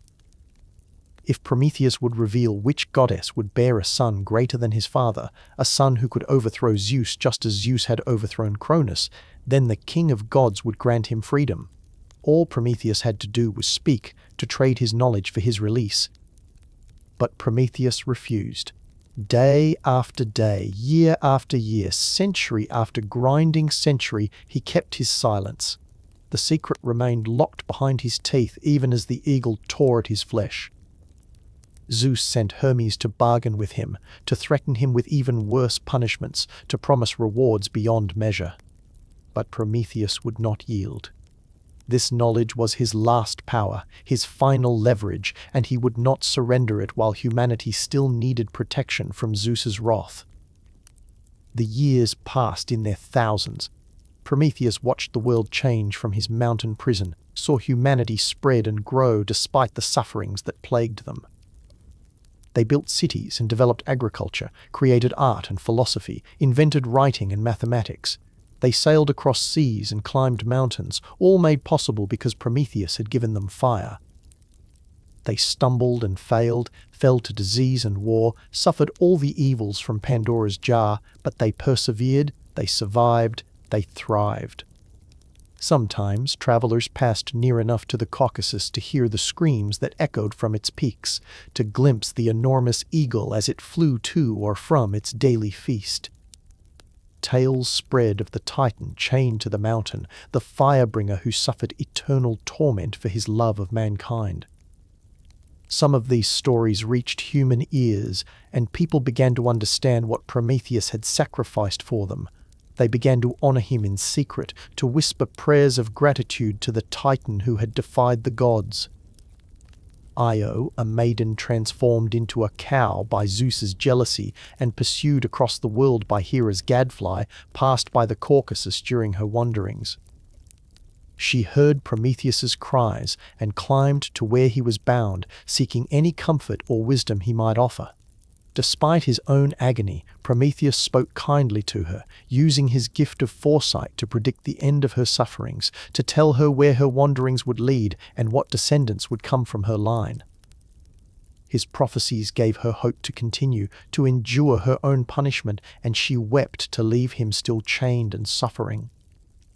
The Argonauts, those heroes sailing to retrieve the Golden Fleece, heard Prometheus's screams as they navigated the Black Sea. They saw the eagle in the sky, enormous and terrible, heading toward the mountain peaks. They wanted to help these brave heroes, but they had their own quest to complete, and besides, what could mortals do against chains forged by Hephaestus and punishment decreed by Zeus himself?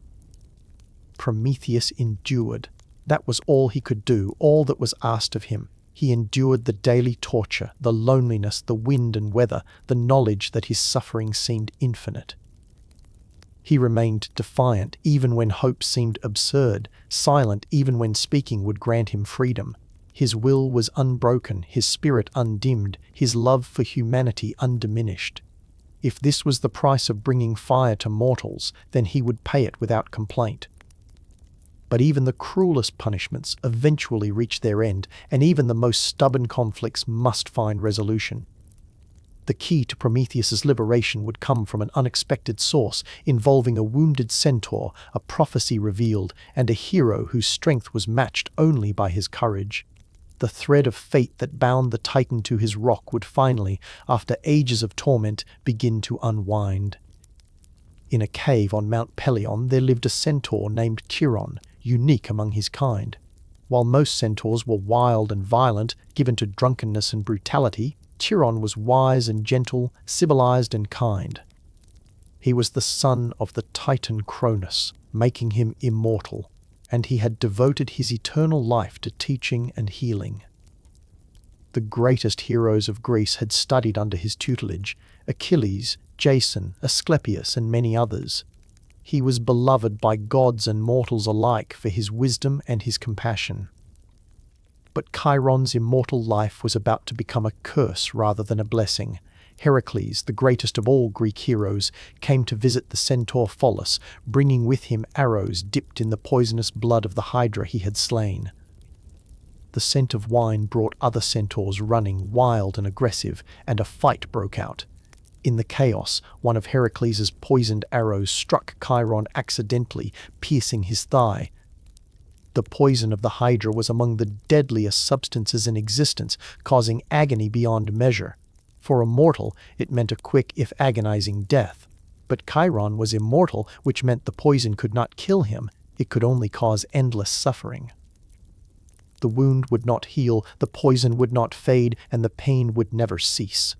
Chiron, the gentle healer, found himself in a prison of torment as inescapable as Prometheus's chains.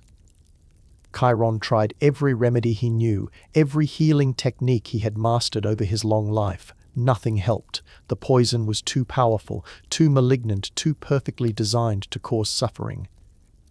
Days turned to weeks, weeks to months, and still the wound festered, still the poison burned through his immortal flesh, still the agony continued unabated. Chiron, who had spent his life teaching others and easing suffering, now understood what it meant to pray for death. But death was impossible for an immortal. He was trapped just as surely as Prometheus, condemned to endless pain with no hope of release. Unless, and here was a thought that began to form in Chiron's mind, unless his immortality could somehow be transferred to another, unless he could find a way to die by giving his eternal life to someone who needed it more. Around this same time, Heracles was undertaking one of his famous labors, seeking the golden apples of the Hesperides. These apples grew in a garden at the western edge of the world, tended by nymphs and guarded by a dragon. But Heracles did not know exactly where this garden could be found, and he needed guidance to complete his task. Someone suggested that Prometheus, with his gift of foresight, would know the location. If Heracles could free the Titan and ask his help, the labor could be completed. But how to free Prometheus? The chains were unbreakable, forged by Hephaestus and blessed by Zeus's power. No mortal strength could shatter them, no blade could cut through them. More importantly, Zeus himself had decreed Prometheus's punishment, and to defy the king of gods was to invite destruction. Heracles would need Zeus's permission to free the Titan, and Zeus had shown no inclination to grant mercy. Unless Prometheus agreed to reveal his prophecy, unless the secret that had been withheld for so many centuries was finally spoken. The knowledge Zeus craved, the identity of the goddess whose son would overthrow him, this was the key to Prometheus's release. But the Titan had refused to trade this knowledge for his freedom for thousands of years. What could possibly convince him to speak now? Heracles traveled to the Caucasus Mountains, following the sounds of screaming that echoed from the peaks, tracking the enormous eagle as it flew to its daily feast. He climbed the treacherous paths, navigating snow and ice and sheer cliff faces until he reached the place where Prometheus was bound. The sight that greeted him was one of profound suffering. The Titan hung in his chains, body scarred from thousands of days of torture, face etched with pain but eyes still bright with defiance. Heracles explained his quest and his need for guidance.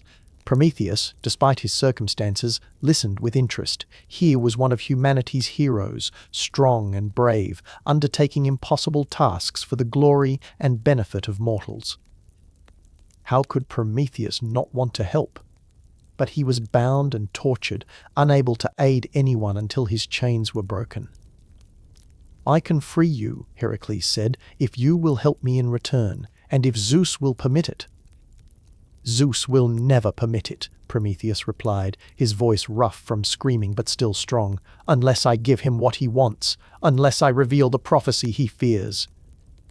"Then perhaps the time has come," Heracles suggested. "You have kept your silence for thousands of years. You have proven your point, demonstrated your defiance. But your suffering serves no one now. Speak the prophecy, gain your freedom, and help me complete my labor. Surely there is no shame in accepting release after such endurance." Prometheus considered this. For so long his silence had been his final act of resistance, his last power over Zeus. But Heracles was right. What did his continued suffering accomplish? Humanity had fire and civilization. They would continue regardless of whether he remained chained or went free. Perhaps it was time to let go of pride and accept mercy, even if it meant yielding to Zeus's demand. But there remained the problem of Zeus's conditions. The king of gods had said that two things must happen before Prometheus could be freed. First, an immortal must willingly give up their life in Prometheus's place. Second, a mortal must kill the eagle and break the chains. Both seemed impossible. What immortal would sacrifice themselves, and what mortal could break chains forged by divine hands? The answer came from an unexpected quarter. Heracles sent word to Chiron, explaining Prometheus's situation and the requirements for his release. The centaur, suffering in his own torment from the Hydra's poison, saw immediately how both their problems could be solved. He could give up his immortality in exchange for Prometheus's freedom, trading his eternal life for the death he desperately craved. And Heracles, the mortal hero, could kill the eagle and break the chains, satisfying Zeus's second condition. Chiron sent his agreement back with Heracles, along with a message for Zeus. The centaur was willing to surrender his immortality, to descend into death if it would free Prometheus from his suffering. It was an act of profound selflessness, trading one agony for another's freedom, and it moved even Zeus's hard heart. The king of gods considered the proposal from his throne on Olympus. Prometheus had suffered for thousands of years, longer than Zeus had initially intended. The Titan's defiance had been punished thoroughly, his lesson taught, his example made. And truth be told, Zeus did desperately want to know the prophecy, to understand which goddess posed a danger to his rule. Perhaps it was time to allow mercy, especially if it came with conditions that preserved Zeus's dignity and provided him with the knowledge he sought. Zeus agreed. If Prometheus would reveal the prophecy, if Chiron would surrender his immortality, and if Heracles would kill the eagle, then the chains could be broken and the Titan set free. The agreement was struck, the terms accepted by all parties. Heracles prepared himself for the task ahead. He waited at the base of the cliff where Prometheus hung, his great bow ready, arrows nocked and drawn. The next dawn, as the sun crept above the horizon, he heard the familiar thunder of enormous wings. The eagle came as it had come every morning for countless centuries, massive and terrible, diving toward its captive prey with single-minded hunger. Heracles offered a prayer to Apollo, god of archery, asking for his arrow to fly true. Then he drew back his bow and released. The arrow flew straight and perfect, guided by divine favor and mortal skill, and struck the eagle in its breast. The poison from the Hydra's blood that coated the arrowhead did its work instantly. The creature that had tortured Prometheus for so long fell from the sky, crashing to the rocks below, dead before it hit the ground. The sudden silence was profound.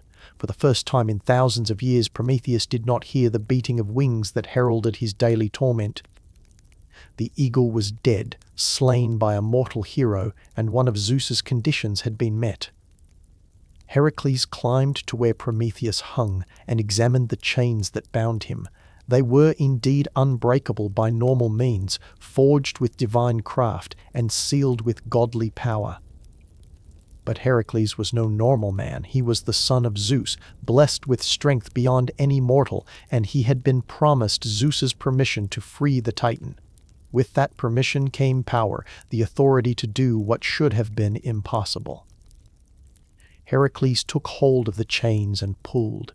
The adamantine links resisted at first, but Zeus's blessing flowed through Heracles, multiplying his strength, granting him power beyond even his formidable natural gifts.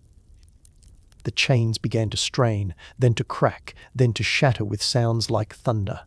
One by one, the bonds that had held Prometheus for so long broke apart, falling to the rocks below in pieces. Prometheus sagged forward as the last chain snapped, would have fallen if Heracles had not caught him. The Titan's wrists and ankles bore the marks of his bondage, deep scars that would never fully heal, reminders of the price he had paid for loving humanity. But he was free, finally free, and the relief was almost as overwhelming as the pain had been. "Thank you," Prometheus said, his voice hoarse but filled with genuine gratitude. "You have accomplished what I thought would never come to pass." "Thank Chiron as well," Heracles replied. "His sacrifice made this possible." And indeed, far away on Mount Pelion, Chiron was experiencing his own release. The moment Prometheus was freed, the centaur's immortality transferred to the Titan, and death finally came to claim the gentle teacher. But it was not a death of pain and fear, it was a mercy, a release from the poison's agony, a peaceful ending to a life well lived. Chiron's soul ascended to the heavens where Zeus, in recognition of his sacrifice and his virtue, placed him among the stars as the constellation Sagittarius, eternal and honored. Now it was time for Prometheus to fulfill his part of the bargain. Heracles needed to know the location of the Hesperides garden, but more importantly, Zeus needed to hear the prophecy that had been kept secret for so long. Prometheus, his debt to Heracles clear, and his freedom purchased by Chiron's sacrifice, was ready to speak. "There is a goddess," Prometheus began, his voice carrying the weight of ancient knowledge, "a Nereid named Thetis, daughter of the sea god Nereus. She is beautiful beyond measure, and both Zeus and Poseidon have pursued her, each desiring to make her his bride." Zeus, watching from Olympus, leaned forward intently. He knew Thetis well, had indeed been infatuated with her beauty and grace. But what did she have to do with the prophecy of his overthrow? Prometheus continued, "There exists a prophecy, spoken by Themis, goddess of divine law and order. This prophecy states that whatever son Thetis bears will be greater than his father. Not just powerful, not merely skilled, but fundamentally superior, destined to surpass and ultimately overthrow his sire." The words fell like hammer blows.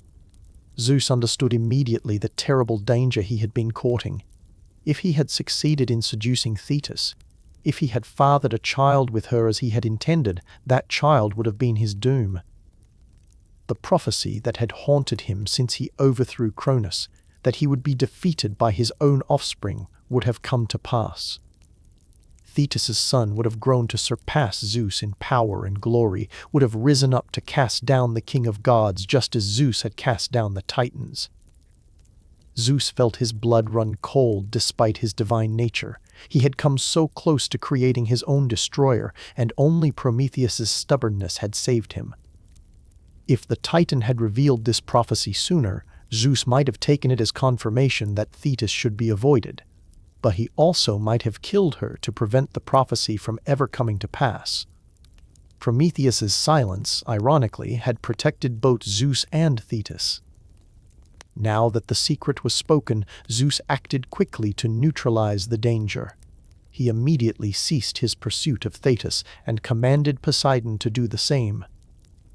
The goddess must be married off to a mortal, someone safe, someone whose son could never threaten the Olympians. Zeus chose Peleus, a mortal hero of great repute but limited power, and arranged for him to marry Thetis despite her initial resistance. The wedding of Peleus and Thetis became a grand affair, attended by gods and mortals alike, and from that union would be born a son who would indeed prove greater than his father. But since his father was merely mortal, that son posed no threat to Zeus. The child's name was Achilles, and he would grow to become the greatest warrior of the Trojan War, a hero whose glory would echo through all the ages. The prophecy was fulfilled, but in a way that preserved rather than destroyed Zeus's reign. A solution that was as elegant as it was politically expedient, a signature of divine crisis management. Prometheus, having revealed his secret and secured his freedom, helped Heracles complete his labor by directing him to the location of the Hesperides garden. The hero succeeded in his quest, grateful for the Titan's aid. And Prometheus walked free across the earth for the first time in thousands of years, feeling wind and rain on his face without the accompaniment of chains and agony. But Zeus, mindful of appearances and the need to maintain some semblance of justice, decreed that Prometheus must wear a ring made from one of the chains that had bound him, with a fragment of the Caucasian rock set into it. This would serve as a reminder of his punishment, a symbol that his crime had not been forgotten even though he was forgiven. Prometheus accepted this token gladly, a small price to pay for freedom. In time, Prometheus was even welcomed back to Olympus, reconciled with Zeus in a way that preserved both the Titan's honor and the king's authority. They would never be friends, these two, but they could coexist, each respecting the other's power and cunning. Zeus had learned that even immortals could be humbled, that defiance had its limits but also its place. And Prometheus had demonstrated that some things, love of humanity, commitment to justice, the courage to resist tyranny, were worth any price, even eternal suffering. The story of Prometheus became a legend among both mortals and gods. Humans told it around their fires, those same fires that the Titan had stolen for them, and marveled at the lengths one being had gone to give them the gift of civilization. They honored Prometheus as a benefactor and hero, the god who had loved humanity enough to defy Zeus himself. Among the Olympians, the tale served as a warning and a reminder. It showed what happened to those who challenged Zeus's authority, but it also demonstrated that the king of gods could show mercy, that suffering need not be eternal, that reconciliation was possible even after the greatest betrayals. It proved that prophecy and fate were powerful forces that even Zeus must respect, and that knowledge could be a weapon as powerful as any thunderbolt. Philosophers and scholars would debate the meaning of Prometheus's story for thousands of years. Some saw him as a symbol of human progress, the divine spark of innovation and advancement that drives civilization forward.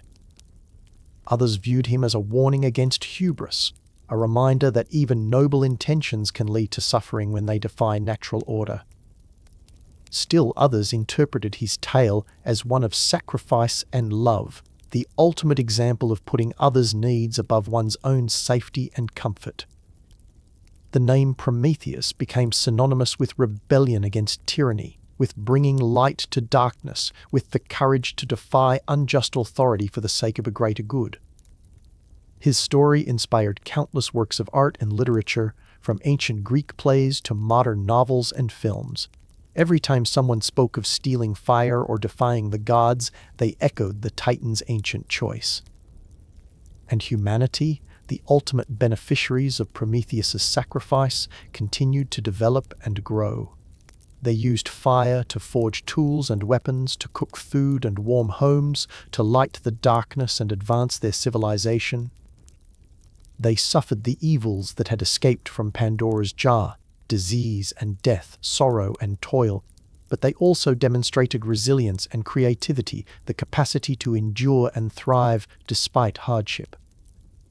They built great cities and vast empires, created stunning works of art and profound philosophies, mapped the stars and plumbed the depths of the ocean. They invented writing to preserve their knowledge and mathematics to unlock the universe's secrets. They composed music that could move the heart and poetry that could capture the soul. All of this made possible because once, long ago, a Titan had looked upon creatures of clay and decided they deserved better than cold and darkness. The gift of fire became a metaphor for knowledge itself, for enlightenment and progress, for the spark of curiosity and innovation that sets humanity apart. Every scientific discovery, every technological advancement, every leap forward in understanding could trace its lineage back to that moment when Prometheus climbed Mount Olympus and took what was forbidden, bringing it down to mortals who had been deemed unworthy of such power. And Prometheus, free at last from his chains, wandering the world he had helped shape, could look upon humanity's accomplishments with satisfaction and pride. He had paid a terrible price, had suffered beyond imagination, had endured punishment that would have broken lesser beings. But seeing what mortals had achieved with his gift, seeing the fires burning bright across the world, seeing the cities and art and knowledge that had flourished, he knew it had been worth it. Every flame that danced in a hearth, every forge that shaped metal into tools, every lamp that pushed back the night, these were all testaments to Prometheus's choice, to his defiance, to his love for creatures made of clay who stood upright like gods but needed fire to survive. His legacy was not chains and suffering, but civilization itself, the endless human capacity to create and discover and advance. This was the gift of Prometheus, not just fire, but the promise that humanity was worthy of divine power, that mortals could be trusted with tools that might elevate them to something approaching godhood. It was the belief that knowledge should not be hoarded by the powerful, but shared with all who could benefit from it. It was the courage to sacrifice oneself for others, to endure any suffering in service of a greater good. The Titan who loved humanity, who shaped them from clay and gave them fire, who suffered eternal torment rather than abandon them to darkness, who emerged from his punishment unbowed and unbroken. This is Prometheus, the benefactor, the firebringer, the symbol of resistance and progress, and the indomitable human spirit that refuses to accept limitation as destiny. Fire is rarely just fire in myth. It becomes a mirror for the soul, a measure of our hunger, and a torch carried by those who would rather burn for knowledge than freeze in ignorance. In the legend of Prometheus, the gift of flame is not merely the spark that lifts humanity from helplessness, it is the engine of possibility, the beginning of every art, dream, weapon, and wound we have ever made. But what does it mean to steal fire? What price do we pay when the boundaries between gods and mortals are crossed, not in a battle, but in a single moment of rebellion, a theft committed out of love? Prometheus, punished for his foresight and compassion, is not simply the hero of progress. He is also the patron saint of suffering. To give knowledge, to break divine taboo, is to invite pain upon those we love most. That is the paradox at the heart of human striving. Every step forward carries the risk of new loss, new sorrow, new edges from which we might fall. Civilization itself is born from the wound. We heal, but we also bleed. The narrative slows here, not to recount another event, but to examine the echo and aftermath. When Prometheus brought fire, he gave us the power to shape our own world, the light that split shadow into day and night, the tool that allowed us not just to survive nature, but to create new natures, turning the world itself into a canvas of invention. Yet each gift was burdened. The world after Prometheus is a world shadowed by cost. Fire enables agriculture and cities, art and poetry, but it also forges swords, breeds envy, and gives birth to toil. The Olympian order is not restored when Prometheus is chained. Instead, a new ambiguity enters. Creator and destroyer share the same hand. What, then, is the meaning of hope? The final spirit caught in Pandora's jar, the last remnant untouched by plague and grief. Is hope a blessing or the cruelest jest of all? Greek thought circles this question endlessly. Hope, the Olympus, remains after every suffering has entered the world. Some say this is comfort. Even when disaster reigns, something endures, a fragile anticipation that tomorrow could be different. But perhaps hope is that which never lets us rest. It whispers of futures we may never reach, keeps us striving when cost seems unbearable. The story's next silence invites contemplation, which is more unbearable, sorrow without hope, or hope without end. In Prometheus's agony, chained to the Caucasus and gnawed by the eagle, we glimpse another meaning, not just the endurance to survive pain, but the stubborn refusal to yield to the tyranny of destiny. The Titan's suffering cannot be separated from his act. The torment perpetuates his gift, as if the world demands balance for every spark stolen. When the poets meditate on fire, they see not only warmth but the danger of transformation. To possess fire is to become responsible for creation's consequences, beauty and horror, violence and healing, invention and destruction. Prometheus's flame is the promise that to be human is to be forever incomplete, forever searching, forever caught between light and shadow. What is divine anger in these stories, if not the cosmic inertia that resists change? Zeus's wrath, enacted through punishment, is not simply vengeance. It is the assertion that borders must remain, that to challenge the gods is to invite chaos. Yet Prometheus reveals that progress is always a trespass, an insistence that things need not stay as they were. And so the myth teaches us, mercy and cruelty are not opposites, but forces that shape the human journey. Progress is purchased with suffering, hope arises from the ashes of despair, knowledge is born from rebellion, endurance itself is sacred. What does it mean to be a creature of clay raised by stolen fire? It means we are heirs to ambiguity, children of paradox. Every civilization is an act of defiance and a wound in the world.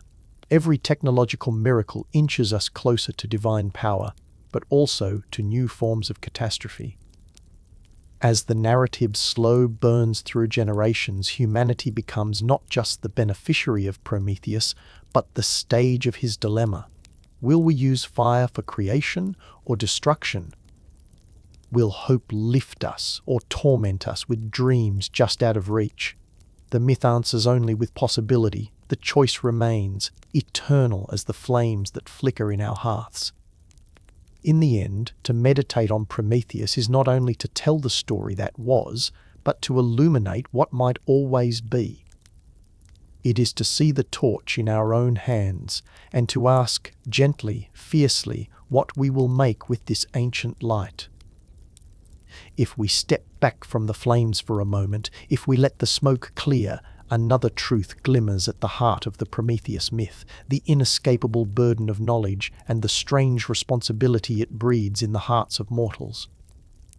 Prometheus did not simply hand humanity a tool, he bequeathed us the curse and blessing of foresight, the restless urge to understand what is hidden, whether it lies buried in the earth or in the tangled corridors of our own minds. In the beginning it was simple. Fire meant warmth, security from beasts, a hearth for stories to gather around. But it was never only that. Knowledge, like flame, cannot be contained to a single use. It leaps barriers, swallows darkness, and as it spreads, it demands something new of those who wield it. To receive a gift from the gods is to become answerable for its consequences, intended and unintended alike. What does it mean to be the first to see further, to know more than your ancestors did? The myth reminds us that consciousness is not merely the ability to think or to shape the world, but to remember, to reflect, to imagine what is yet to come. Each innovation contains memory. Every artist is revisiting Prometheus in miniature. Every thinker is forced to weigh the cost of new ideas before letting them loose into the world. The Titan's agony, stretched over centuries, is a parable for the cost of illumination. Sometimes we peer too far. Light can blind as well as reveal. What happens to communities when a secret is unveiled that cannot be returned to silence? What happens to the soul when regret outpaces achievement? Humanity's civilizations are built above the bones of questions answered and questions never meant to be asked. The fire is in our temples, our laboratories, our dreams, and always in the back of our minds burns a tiny fear. What if all our striving only creates new forms of suffering? What if, for all our cleverness, we have inherited only the agony and not the wisdom of our first benefactor? And yet, can we abandon the quest? Is it not within us, a need as urgent as breath itself? To put down the torch would be, perhaps, a return to animal innocence, a kind of blessed ignorance. But the myth insists that the path of unknowing can never truly be retraced. Once fire is given, once the door is opened, there is no closing it. There is only learning to bear what we find. We become, through our gifts, not only creators but custodians. The burden of memory, the weight of responsibility, becomes our silent companion at every threshold. It does not punish like Zeus or the eagle, but it waits, an internal scold or perhaps a quiet guide. Every new possibility is shadowed by the question, what now, and on whose behalf? So when the embers are low and the last echoes of the old stories fade, mankind is left with a task most difficult of all, to hold both wonder and wariness in the same heart. To understand that every invention, every revelation is both a liberation and a chain, that we are made not only of clay and fire, but also of memory, regret, and hope. Thus, the story continues, not with another event, but with the trembling silence that always follows the first birth of light.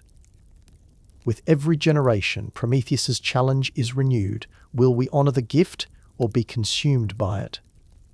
There is a peculiar ache at the center of every tale about human progress, a knowledge, almost a warning, that every step forward is paid for, sometimes in coin and sometimes in blood.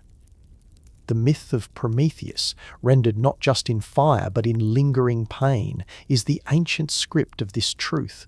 What the gods might offer as punishment, mortals repurpose into the very foundation of their civilizations. To suffer is not a deviation from the path, it is the path. The Titan chained to stone is only the first lesson. Every person who dreams beyond their station, who imagines a world more just or more beautiful, inherits the possibility of torment. Progress is never clean. Each invention is an answer to some agony, and it contains, nested quietly inside, new agonies waiting to be born. We live surrounded by inventions. The city at night is an assembly of Promethean acts, each lamp, each poem, each hour worked in pursuit of something better or different, a series of flames carried forward from the earliest theft.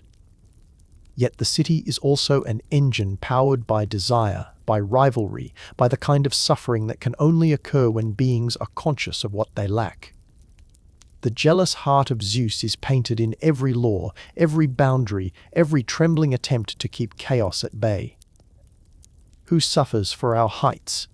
Who is chained so that we might walk free? The myth refuses easy answers. Sometimes the price is external, an eagle, a mountain, a thrown dart. More often, it is internal, shame, loneliness, the endless weight of not quite being enough. The gods, cruel or kind, are only one side of this equation. What we do with the gift, how we bear its consequence, determines the shape of history. We turn now to the symbol that glows at the heart of myth, fire itself. It is not only a spark or a means to cook food, it is a principle of upheaval, an eternal reminder that creation is indistinguishable from risk. What does it mean to be children of flame?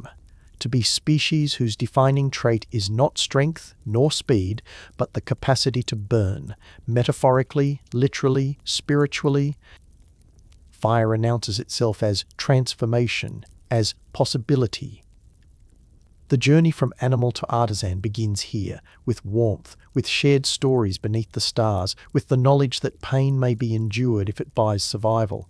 If Prometheus is the giver, we are the keepers. But the days are long, the nights are longer. For every civilization that rises, another falls, a slow dance in the darkness lit only by the embers of memory. Fire may be tamed, but it never ceases to consume. The very act of holding onto it requires vigilance, requires sacrifice, requires the humility to remember how it was first won. When Pandora's jar split and hope stayed behind, the world changed but did not collapse. There is a debate, ancient as breath. Is hope a reward for endurance, or a trick the gods left to lengthen our suffering? Is it the whisper that keeps us climbing mountain after mountain, or the tether that prevents us from ever coming to rest? Hope is the torch passed from hand to hand, surviving storms and igniting revolutions. It is the reason mortals gamble, love, forgive, strive for knowledge forbidden or unknown. Hope is the music at the edge of despair. The jar, like the fire, is not a solution, it is a beginning. Hope asks nothing of us, yet it stains everything we do. It is present even in regret, in failure, in all the places wisdom tells us to surrender, but desire will not let us. To take hope seriously is a burden worthy of a Titan. To dare believe that darkness can be pierced, that suffering is survivable, that tomorrow might outstrip today, these are both the promise and price of our inheritance. And it is never clear whether hope is gift or curse. To lose it, perhaps, would be gentler, but to keep it is to remain human. The myth speaks in tones that are neither fully tragic nor fully victorious. Zeus, as jailer and judge, invests the world with limits, necessary, grim, sometimes protective, sometimes arbitrary. Prometheus, as rebel, points us past limits toward possibility, reckless, radiant, dangerous. Between these poles, the world is shaped. Order without rebellion calcifies into tyranny. Rebellion without order decays into noise. The greatest contribution of the Prometheus myth may be its refusal to resolve this tension. Civilizations flourish in contradiction. Laws are respected but tested. Traditions are honored but broken. The old is mourned, but beauty is found in newness. Human destiny is, perhaps, to live with ambiguity, to become not one thing but the continual negotiation of many. The gods do not free Prometheus lightly. His liberation is concession, not forgiveness. Even the victors in this world leave reminders. A ring, a scar, a story told at the fireside that warns against pride even as it celebrates defiance. At last, we return to ourselves. The myth does not vanish when we close the book. It lingers, tangled in daily life, woven into the private longings and communal hopes of every generation. We are neither god nor beast. We are clay raised by flame, learning, faltering, making meaning out of the world we are given. Suffering, progress, hope, rebellion. These are not simply themes of ancient story. They are the shape of every day, the weight and the blessing that bear us forward. To be Promethean is not to overthrow the gods, but to accept the consequences of creation and to invent survival anew, again and again. In each regret, a lesson, in each dream, a risk, in each act of kindness, a defiance against suffering. The myth reminds us, endlessly, the fire is ours, but it is never without shadow.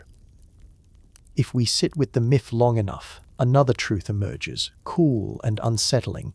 Creation is an act of transgression. The world of the gods is ordered, fixed, hierarchical.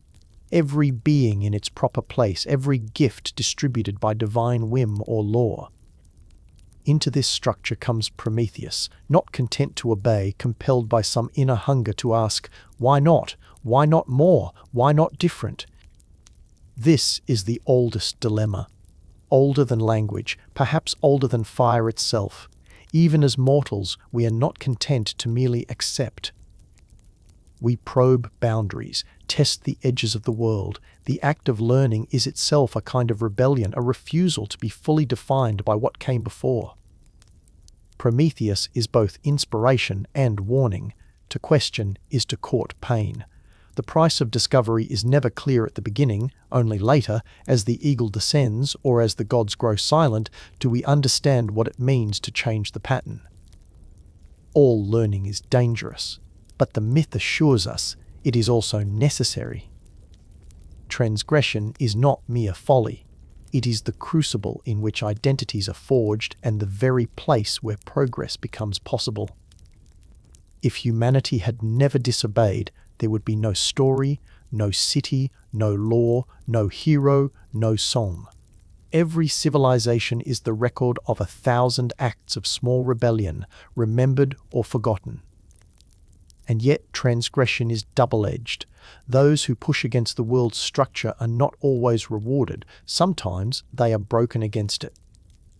Tradition is a weight, law is a comfort. Most change comes at the pace of suffering, a slow grind against the boundaries, one generation's defiance becoming another's inheritance. The gods in myth are neither wholly cruel nor wholly loving. Zeus's punishment may seem excessive, but it is never simple. The stories linger in the ambiguous spaces. There is mercy in suffering, there is suffering in mercy. Prometheus is not freed without cost, the scars remain. Perhaps this is the truest inheritance, the knowledge that the world is ambiguous, that every answer spawns a new question, every solution breeds complexity. The capacity to hold contradiction gently, to endure limits not as cages, but as places where kindness can grow, becomes a hidden skill, taught by pain and necessity. Mercy is not the absence of punishment, but the act of seeing a fellow creature across a divide and choosing, even briefly, to ease their burden. This, too, is Promethean, to imagine oneself in another's place, to break the old order not merely for pride, but for empathy.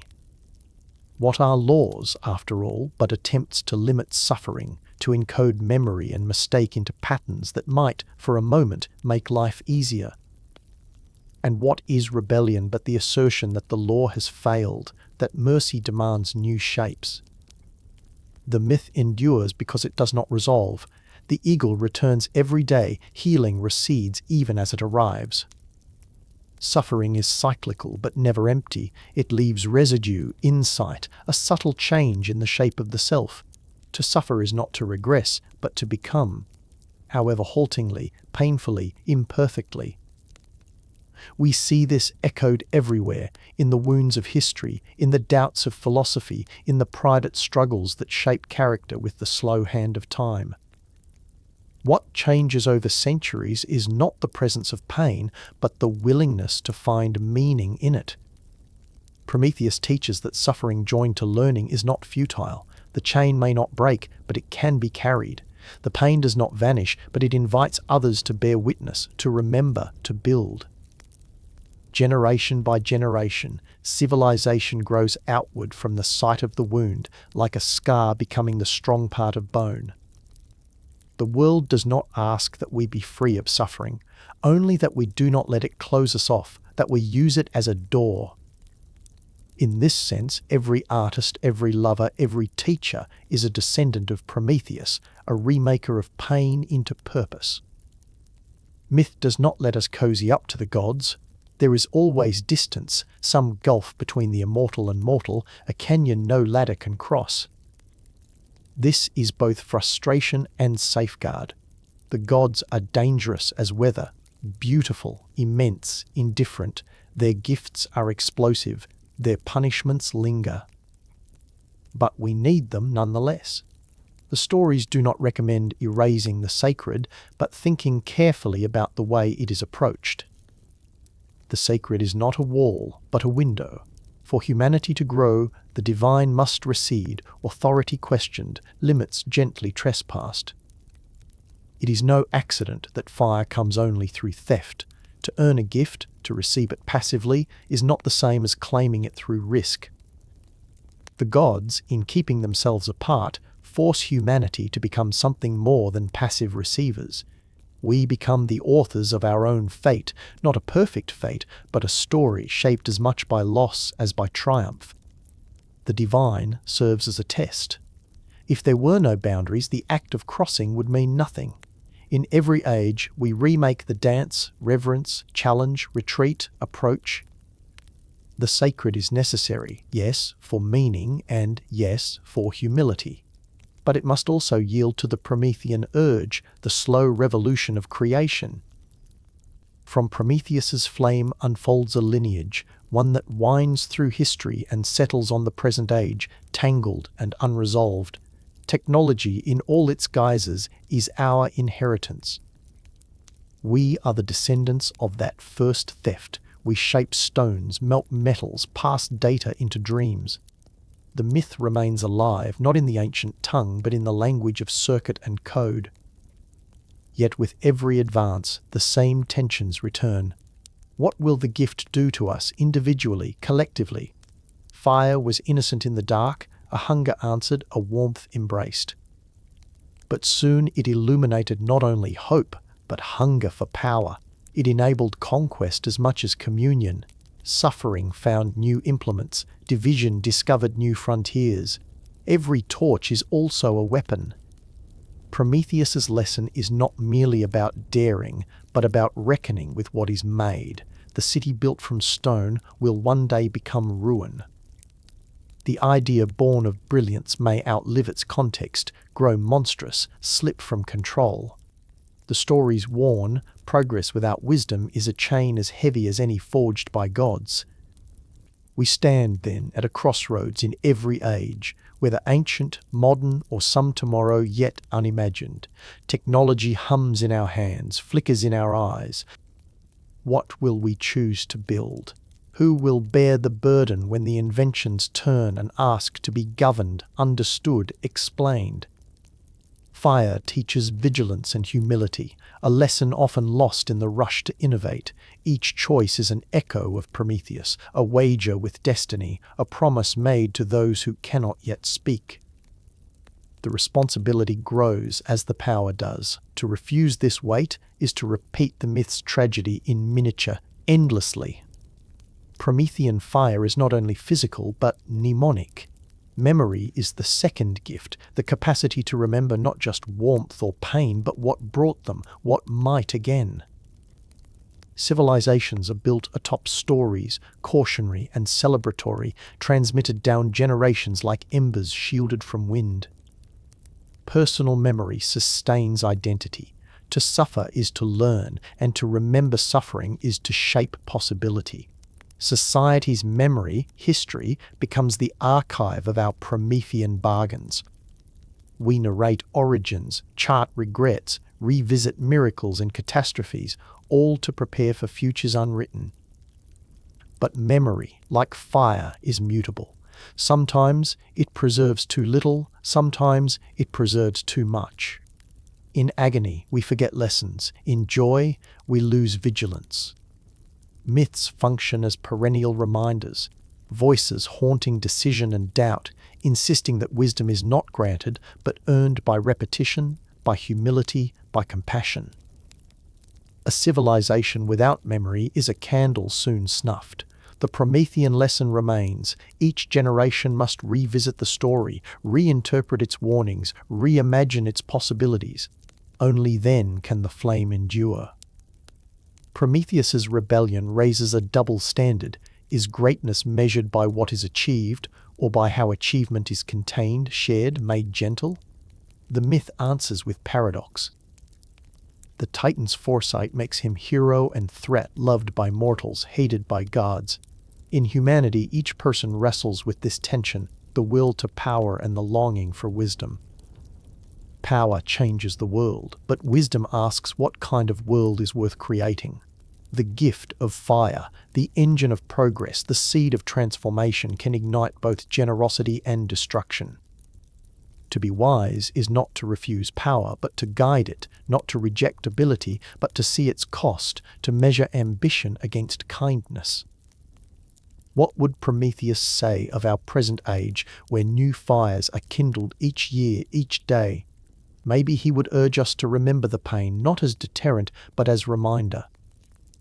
Maybe he would warn that unchecked invention chains the creator alongside the creation. Maybe he would whisper that mercy and imagination must walk together. In every person, there is a part that refuses constraint, a Promethean impulse to rebel against limitation, to taste the forbidden, to shape the world anew. Sometimes this leads to innovation and artistry, sometimes to isolation, self-destruction, pride. Psychology is the modern face of myth, the inner drama replacing the cosmic. What is creativity but a theft from the unknown, a shaping of chaos into order, a bearing of consequence? What is depression or regret but the eagle returning, eating dreams until the sufferer learns to bear, or to speak, or to change? There is wisdom in knowing when to rebel and when to accept. The firebringer within does not demand constant turmoil, but discernment, a slow reckoning with what can be altered, what must be endured, what might yet be dreamed. The story reminds us, growth is possible, but not without pain. Change is beautiful, but not without loss. To make peace with the Titan inside is to honor both ambition and limitation, to become, slowly, fully, human. If you listen closely, the myth never ends. The story of Prometheus, ancient as stone and new each night, is alive in every question we ask, every boundary we cross, every moment we dream of something more. The world has changed. The gods are distant, the mountains are mapped, the fire now flickers behind glass screens, but the pattern holds. We are inheritors of paradox, yearning for safety and adventure, progress and peace, technology, memory, hope and suffering. They walk beside us, shadows and flames braiding across centuries. In each city street, each quiet study, each corner of restless imagination, the torch is carried onward. To be human, the myth insists, is to endure ambiguity, nourish hope, cultivate wisdom, and to bear the cost of creation bravely. Generation after generation, we rewrite the myth for ourselves. We sing in the darkness. We ask and ask again. If you have stayed with this journey, if you've let your thoughts wander alongside fireside, titans and uncertain gods, you share in the old ritual. Story connects us. Mythology is a bridge linking desire, regret, and possibility across time. Whether you are searching for comfort, insight, or merely gentle company in the night, you belong to the fellowship of those who keep Prometheus's dream alive. What fires will you tend? What mountains will you climb? What hopes will you guard when the world grows cold? The answers are there, flickering in the coals, ready to be claimed and remade. So let us close this story with gratitude. Gratitude to myth for its counsel, to suffering for its lessons, to progress for its light, and to hope for its endurance. As the embers fade and silence returns, remember, the night is long, but the fire is ours. May your rest be deep, your dreams vivid. May you wake with fresh questions and gentle courage. Thank you for joining in the story. Thank you for listening, for hoping, for carrying the flame a little further. Good night, dreamers.